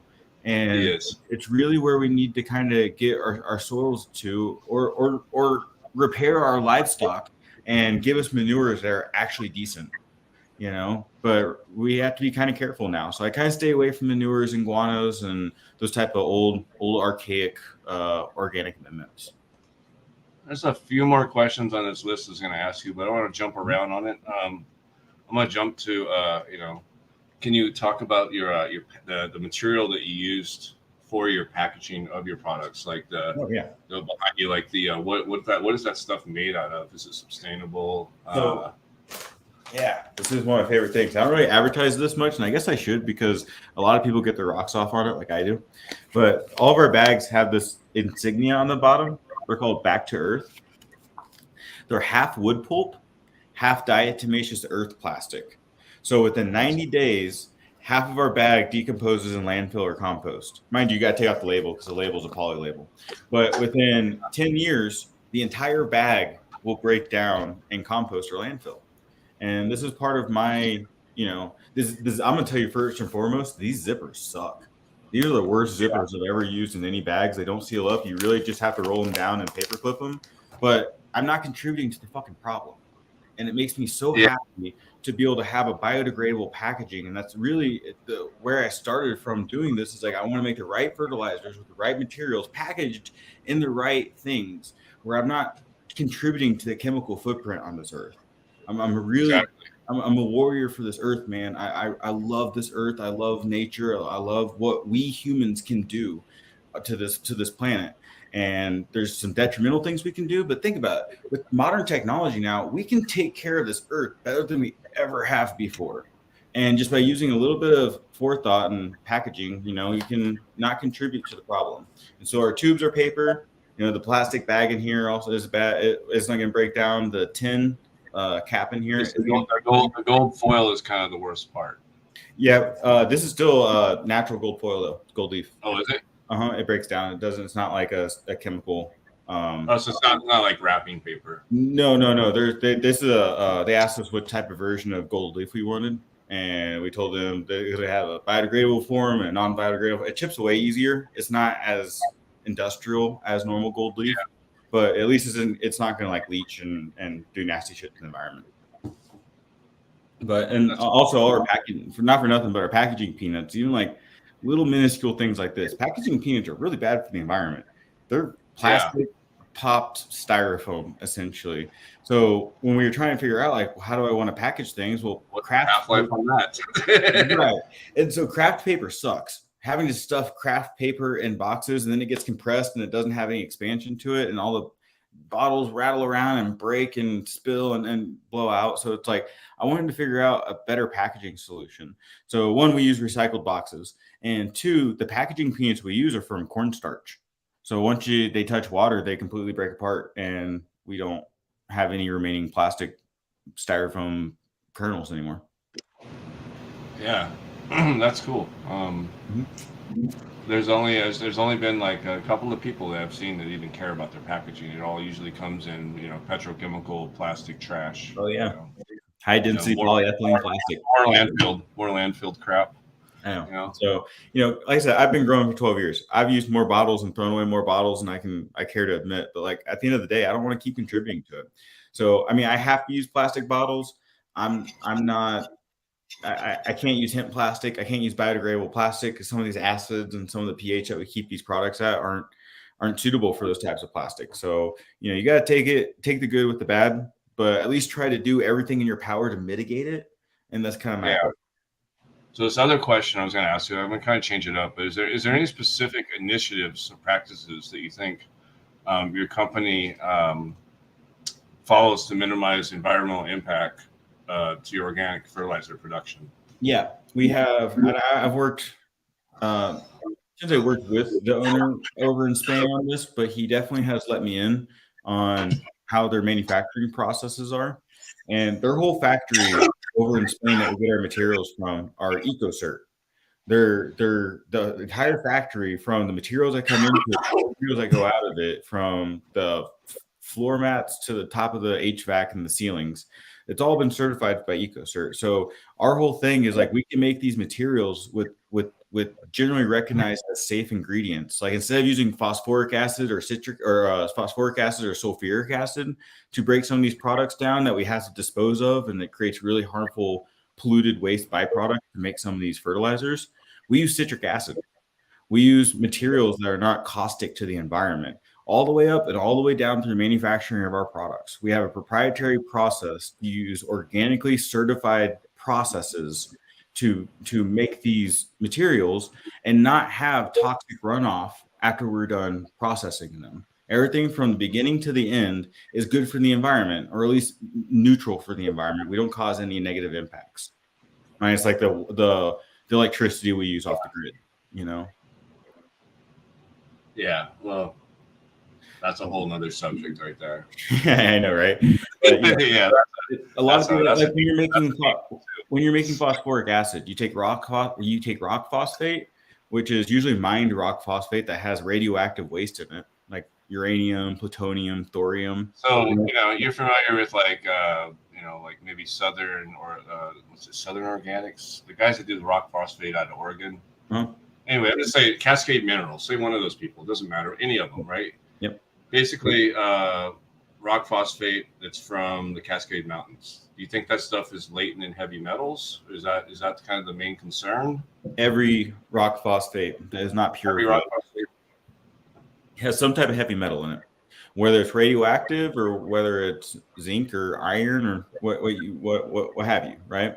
So the idea is that you take these rock phosphates and you're supposed to find good mines. So the mine that we use for our rock phosphate has the least contamination out of any rock phosphate mine in the world. Ours comes out of Morocco. Northern Africa is the largest rock phosphate reserve, but some of these like North Carolina rock phosphate mines or Central Florida rock phosphate mines are heavily contaminated with radioactive waste.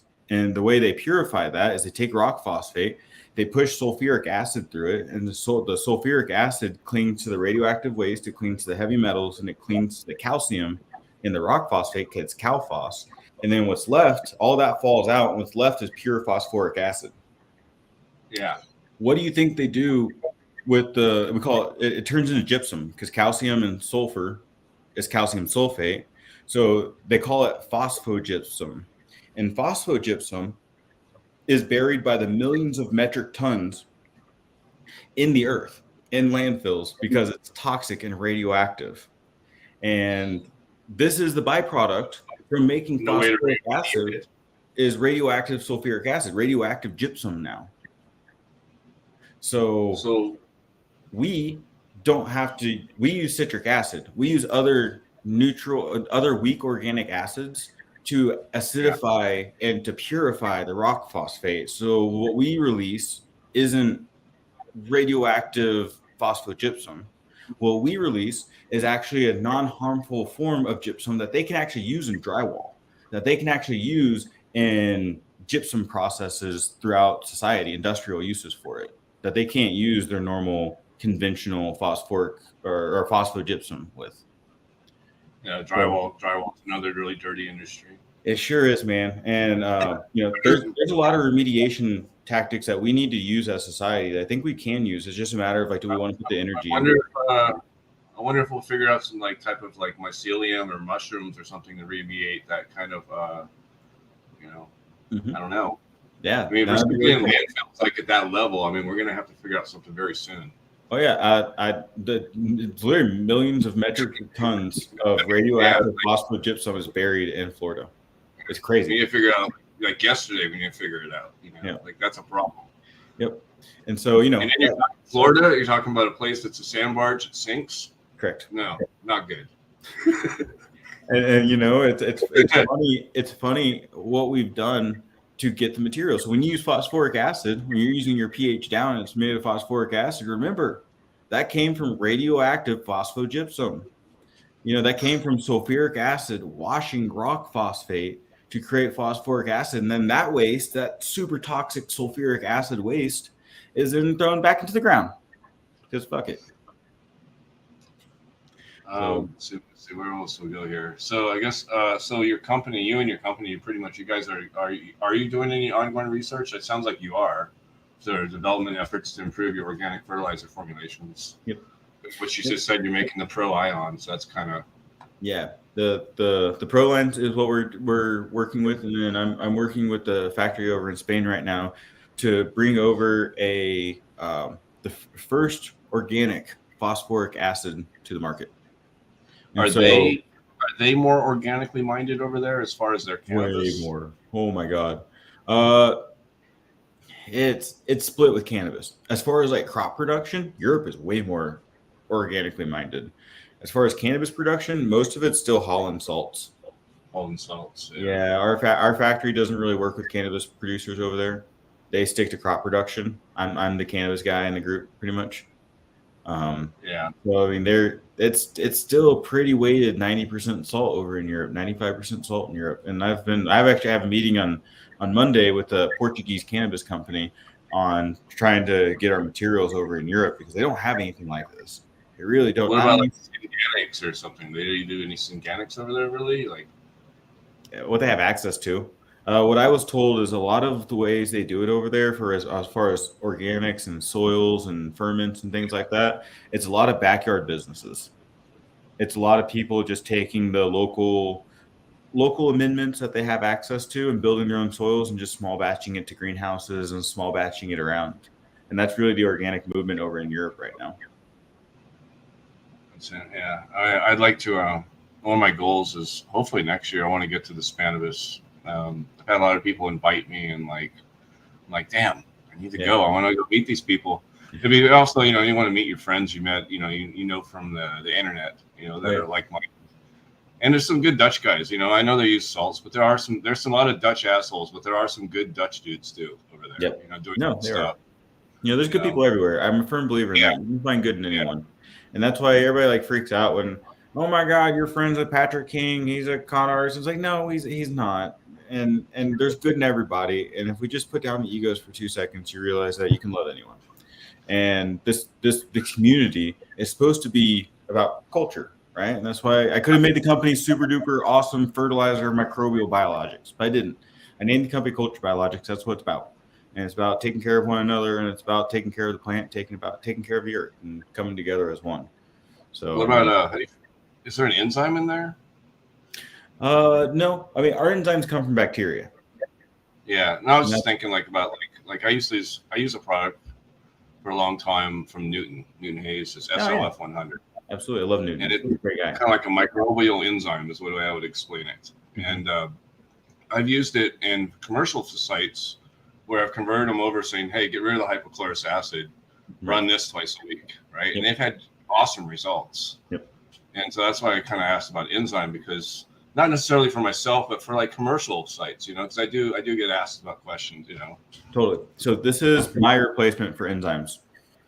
It's called Flush. Yeah. Play on Flush, FLUSH. PHLUSH, PHLush. I think it's clever. And so it's a product that's composed of carboxylic acids. Carboxylic acids are really awesome molecules in the chemical world. They're weak organic acids. So it's the simplest organic carbon-based acid.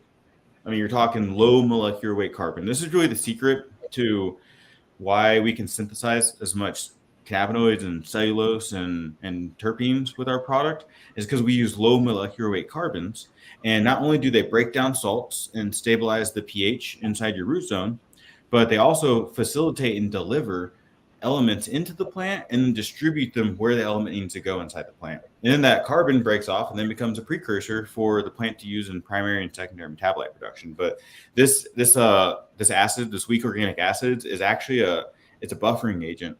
So it actually holds pH at a specific range. Like if you set the pH at 6.4 and you add this stuff to it, it will hold it at 6.4. The reservoir? Sorry? So if you have a reservoir, like 50 gallons, and you mix it and you pH it with that. Yep. It won't, no drift. Well, you won't drift inside your substrate.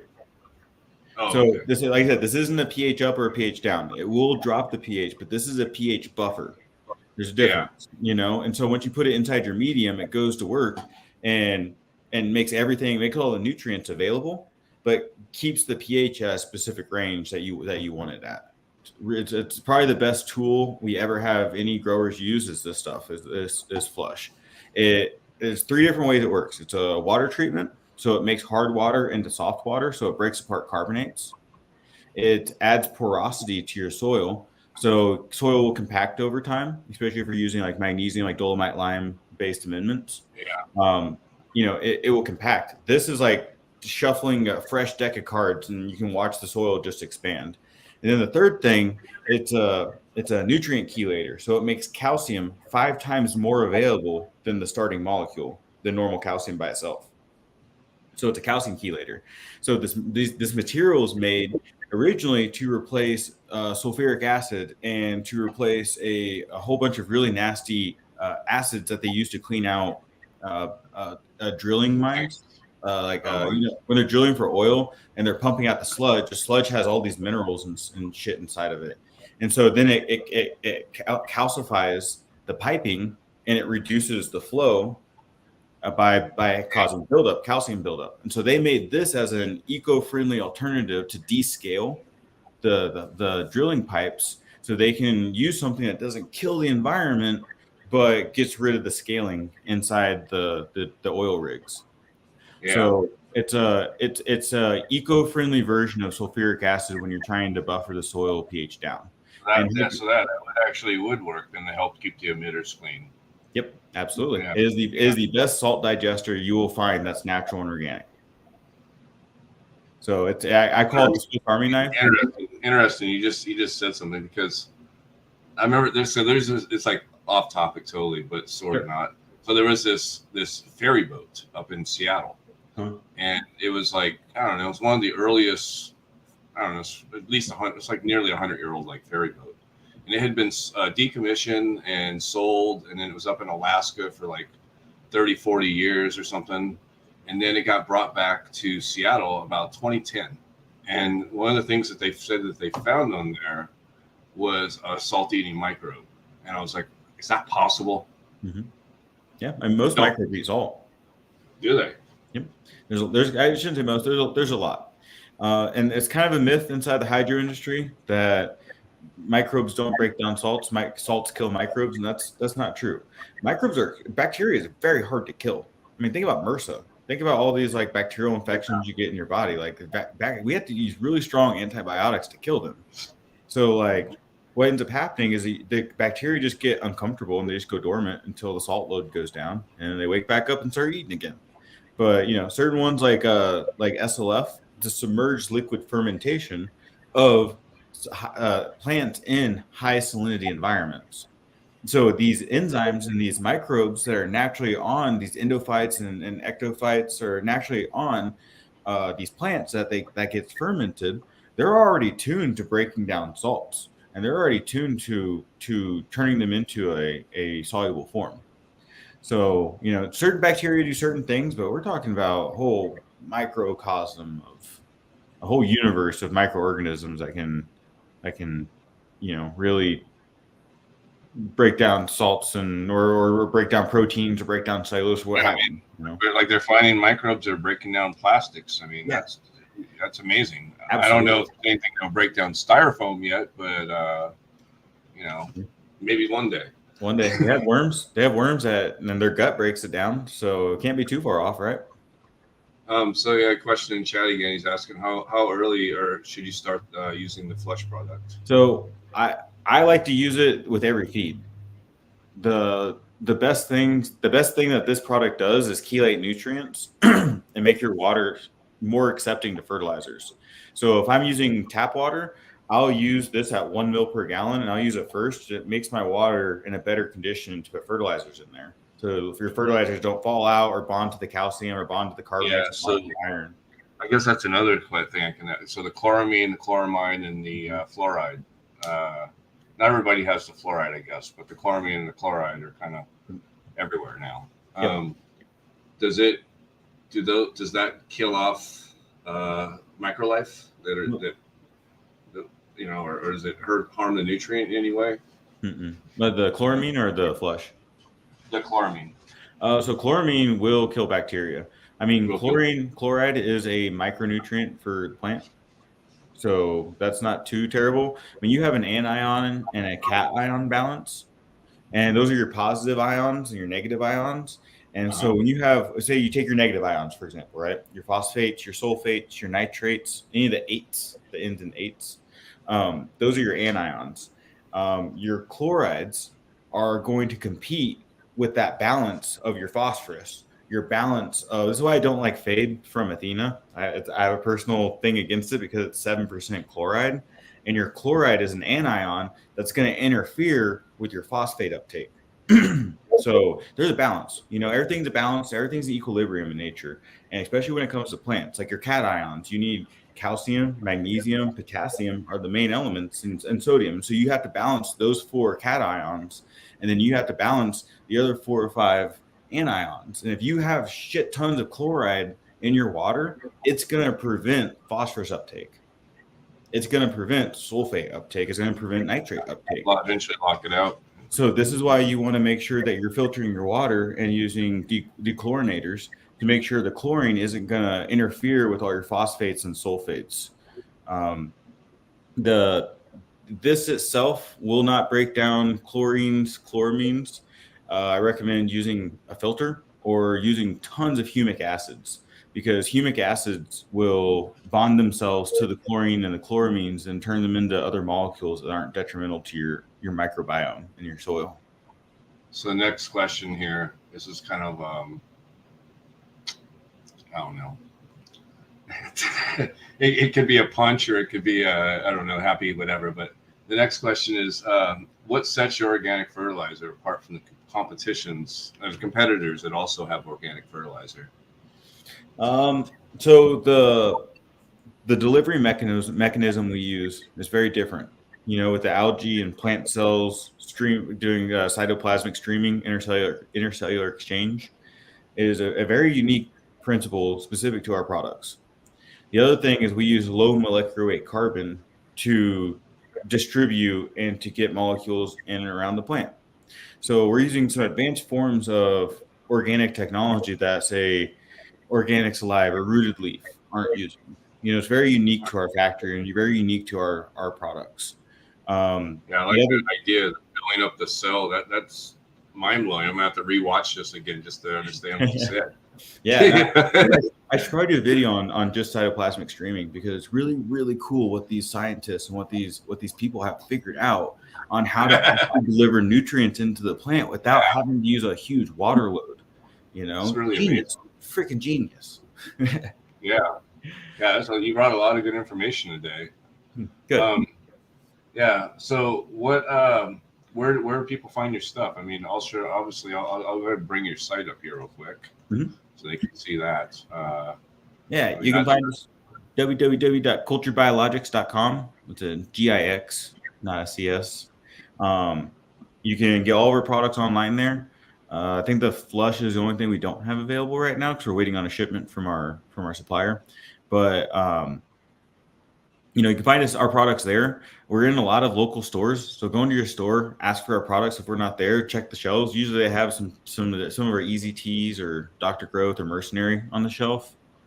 The Mercenary, we didn't talk about the Mercenary. Mercenary is an IPM, right? Product. Yep. And so this is my biopesticide background that I got from that laboratory in South Korea.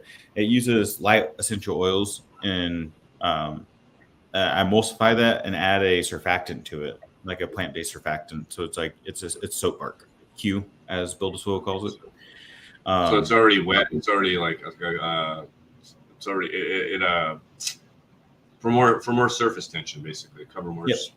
Yep. So I made this product because I wanted like an all-in-one insecticide, and so I realized that like I don't like using heavy oils at all. Heavy oils love to fry your plants if they don't get emulsified properly and they separate in water.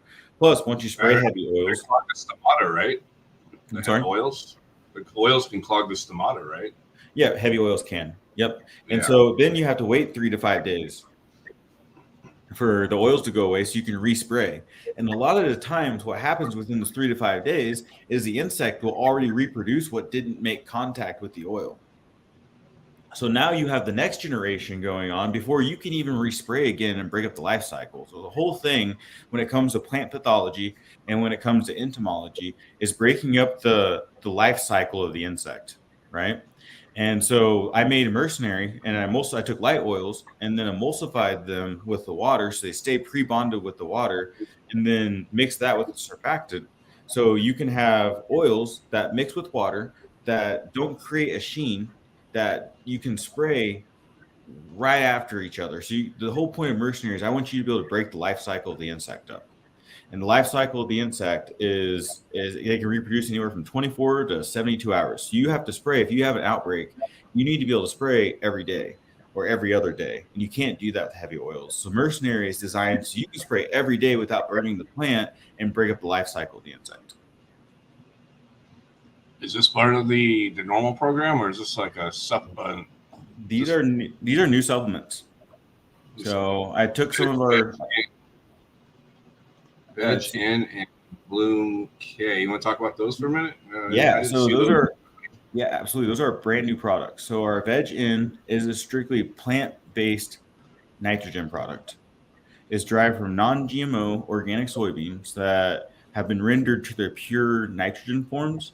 And then I pair that with fulvic acid so you get the stomata opening. So when you spray it on the plants, you get full saturation within the leaf tissue of amino acids of nitrogen, of plant-based nitrogen. So great gentle nitrogen. You can't ever burn with it. You can't ever use too much. You're never going to have nitrogen toxicity with protein nitrogen. Then the next one, Bloom K, is plant-based potassium. And this is really good because the only form of potassium that we really have is potassium sulfate or potassium nitrate. And both those forms of potassium burn the plant like fucking crazy. So this plant-based potassium is derived from fruit rinds. And then I pair it with an amino acid blend that improves fruit uniformity, ripening, and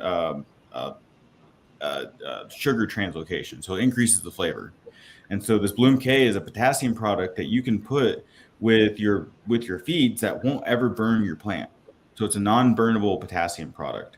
And so if you look at all of our bases have 6% potassium. I don't want you to use a ton of ionic potassium. I want you to be able to push plant-based potassium with our line, because I believe in plant-based bioavailable products. So those are 2 new supplements we decided to add to our Eon line. So we got calcium, magnesium, and then this one's potassium phosphorus. Yep, that's the organic Bloom Booster, the organic 12-10. Yeah, I like that ratio, 12-10. That's good. It's kind of like, and then let's see what else we got here. Let's see, supplements, nutrients. I think that's everything. Yeah. Click on the shop real quick. Go to buy online. And then there's a bottle right there called Rupture. Click on that one. Rupture. Okay. Yeah. That's our newest IPM product. And I am super pumped about this product. Terpene-derived fungicide. Yeah, tell us about that. Yep, this is my baby. I've been working on this for quite a while. It's a terpene isolated from thyme oil and a terpene isolated from citronella oil. And I take that and I emulsify it so they're bonded with the water. So when you spray it, you don't have any separation. So what it does is these terpenes deactivate the potassium ion within fungal and bacterial pathogens. So it kills any type of powdery mildew, downy mildew. It kills any type of Phytophthora, Pythium. It kills Sclerotinia, Anthracnose, Alternaria. Every fungal bacterial pathogen you can imagine, it kills. And I've researched this product. I've used it on giant commercial farms. I've used it, I mean, I'm talking about 15,000 acres of leafy greens. We took a plot of it, which is like, I think 5 or 10 acres at a time. And we were putting this through pivot irrigation and it was working. I'm talking about 2 shots and mildew gone on farmland working. How late in bloom are you spraying this? So I like to go about halfway through bloom. So week 4 is about my limit, week 4 or 5, depending on how far along the plants are. But essentially, it doesn't just kill the fungal body, it actually deactivates the spores. So it's a really, really good preventative product because the spores have to exchange potassium ion in order to get the anchor out to hook into the leaf tissue. It has to exchange potassium. So when you spray this on the spore, it prevents the potassium ion from transferring. And that's what all the cell walls of fungi and bacterial pathogens are made of, is exchanging potassium to build the cell wall. So when you don't have the potassium being able to exchange, the spores can't germinate and the fungal bodies start rupturing and cause cell lysis, which is cell death, hence the name Rupture. It literally ruptures the cells open on fungal and bacterial pathogens. That's pretty good. Yep. Have you, I guess we're talking about diseases and shit. What have you done to combat, or have you figured out anything for hop latent viroid? It seems to be the big topic right now. Yeah. Everybody's getting hit with it. Viroids are hard, man. Viroids are really hard. They're RNA segments. So they use the DNA of the plant to replicate and to further its life cycle. So once it gets in the plant, it's really hard to take away unless you meristem tissue culture it. So I don't have any solutions right now. My solutions are mitigating the effects of the RNA pathogen, and that's about as far as chemistry can go. The common practice has been to pretty much just take clones from a part of the plant that's not infected, and a lot of times everything will be good, and then some little fucking environmental condition or something will happen, and then boom, it just shines its fucking ass out, right? Yep. And it's a real problem right now. And then stuff also testing, right? Because it's a virus. Maybe you pulled it from a part of the plant that doesn't it's not prevalent high enough end of the show. Yep. And a lot of times you don't know you have it, and you start cutting your plants with the same scissors, and then you take those scissors and cut another plant, and you take those scissors and you cut another plant. And you just transferred. You're just the vector for viral infection. Absolutely. So you were the yeah, right. The biggest thing is make sure you get clean clones, make sure you pop clean seeds, keep bugs out. Bugs are the number one vector for these viroids. So if you have a good IPM program, you can prevent bugs from coming in and transferring over the viroid. Like leafhoppers transfer the beet curly top virus. That's a new one that is going around, and your top of your plant just starts curling in. The bottom leaves look fine, but the top of your plant starts curling in on itself, and it's from a leafhopper. So if you have a good IPM protocol where the leafhoppers don't come near your plants, you're not going to get it. If you don't have a good IPM protocol, leafhoppers are going to eat you alive, and all your plants are going to get infected. So in my opinion, an ounce of prevention is worth a pound of cure, type of thing. What do you think about hop latent viroid transferring into the seeds? I think it's a very real thing. I think we see it all the time in ag, and that's why ag is the way it is because they know that these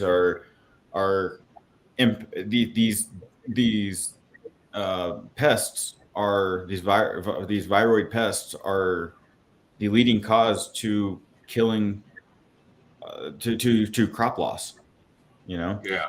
And I think if we're gonna really try to be better as a cannabis industry, we need to evaluate every pest that we have and figure out not only chemical means to take care of it, but cultivation means to make sure we don't get it.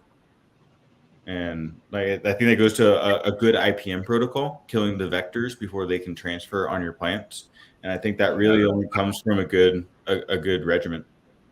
Yeah, that's sort of the weak part of a lot of people's game is definitely IPM. Yep. And then being able to identify problems when they do occur. Often people don't even identify problems until it's too late, and then they're trying to, do the nuclear option to save something. And right. A lot of times it's chemicals. Yep. That's when you called in Northern California. That's when you called in the Mexicans to come in and spray your plants. Like, oh crap, I got bugs. Call the guys, and the guys come in and they spray your stuff, and then they say don't go in there for a day. It's like, okay, and you go in the next day, and wow. That's how the Emerald Triangle worked for a long time. And so thing about Mercenary is it's an indoor pesticide. So if anyone wants to go to our website and buy it, it's an indoor pesticide. The eugenol and the clove oil that we use will attract Japanese beetles during Japanese beetle season, and they will come to your plants like fly to honey, and you don't want that. So I want to emphasize that Mercenary is an indoor pesticide. Rupture can be used indoor and outdoor, and Rupture can be used topical or in the room. So it's the one that deactivates spores. So make sure you spray it all over your pots, all over your plants, all over your room. Make sure you actually apply it, very thoroughly, so you can kill every spore. Yeah, and better to do stuff before you notice anything. Yeah. So, yeah. And it's once a week. What's once a week spraying going to kill you? Yeah. Like it takes you 15 minutes to mix it up and to spray it, especially if you're an indoor gardener, like you're a home gardener. Like, what do you got to lose? I mean, it's a part of taking care of your plants. You're protecting them. You should take pride in that. Definitely. Was there anything else you want to let people know before we wrap it up? Yeah, you can check out our website, go do your research on our products. Our YouTube channel /YouTube/Culture Biologics. You can find all of our product videos there. I'm constantly uploading new content there. We have a Discord. So if anyone's in Discord, we have a very active Discord community, about 400 people. And that's where I keep all my scientific literature. So all the literature I've used to formulate my products, I put all the peer-reviewed articles in there. All the application charts, all the marketing branded stuff we have for like 6x6 product cards and things like that. They're all in there. I'm in there all the time. So if you guys want to get a hold of me and want to talk to me or like-minded people, come on in, come bother me. I'm always I'd love to have you come back, maybe with because there's a few different mindsets, right? Because I got one of my buddies is kosher nutrients, which is he's the enemy to your philosophy, but there's room for everybody, right? So absolutely. And in his background also, he's got he's similar background, so it'd be good that maybe bounce ideas back and forth, Yep. And I want to take the record. This is not a dichotomous deal. This is not 100% conventional or 100% organic. The truth is in the middle. Like I talked about before with the grower standard protocol compared to ours, 126 pounds of nitrogen per acre 10 pounds of nitrogen with our product per acre. You know, why do we have to use 200 pounds of nitrogen per acre on corn? Why can't we use 50 pounds of synthetic nitrogen and 10 pounds of organic nitrogen, use 60 pounds of nitrogen instead of 200? And I think that's the secret to all of this. And that's where the truth really lies, is somewhere in the middle where we're just mitigating the impact instead of going full bore, slamming nitrogen and salts all over the fucking place. You know, there's the solution's in the middle somewhere. And I firmly believe that. I like the organic approach. I think it's great. I just think more people, it needs to be more available and more education of why, right? Yep. And then with cannabis, we need to educate people that on more than THC, right? Yes. You need to teach them what the minor cannabinoids do, yep, and why they're there and how they work in a synergetic effect. Like CBD was this big rage for a while. CBD is a great, wonderful thing, but you have to have THC or another cannabinoid in conjunction to make it effective. Otherwise, you're just wasteful, right? Yep. So that's why the farm bill, like the CBD weed, like that's just stupid to me. It's like, dumb. The way that's written is dumb. Yep. You know. Well, because it is written for very specific people, for very specific instances. You know, and you're right, though. There's non-product effect. There's therapeutic benefits outside of THC and yield. Absolutely. I think it really comes down to us just having a different approach to it, you know? Like, yeah. And if you're using this as a medicine, you truly do not want anything to do with any chemical that's created, that's man-made. You don't want any. Exactly. And you don't want those therapeutic compounds washed away or diluted. So yeah, it's very cool. Yeah, but yeah, it's been a great show, man. And you know, I thank you for coming by, and hope you come by again. And I do have another like side show. It's called Sons of Dank. It's just kind of a hangout show where people just you know, past guests and people in the chat that haven't even been guests. They just come on and we just talk about cannabis. Nice. And sometimes anything else, or whatever the hell's. Cool. We just stay away from politics and drama. Well, I like to consume. I like to partake. When I do like these initially, I like to spread information and knowledge, but I also like to do the kickback ones, you know? So have me on. Let me know. I'm more than happy. Definitely. Yeah, no, definitely. Sorry, not to interrupt. I'll talk over you. You're fine. You're fine. But yeah, I'll hit you up. I have a Discord also, so yeah, we'll trade Discords. Cool. And but yeah, I gotta get going and go pick somebody up. No worries. No worries. But yeah, great interview, and thanks, man. We'll be in touch. Thanks again. Thanks, everybody. All right, I'm gonna end the live. Let's see here. Hang on a second. End this live.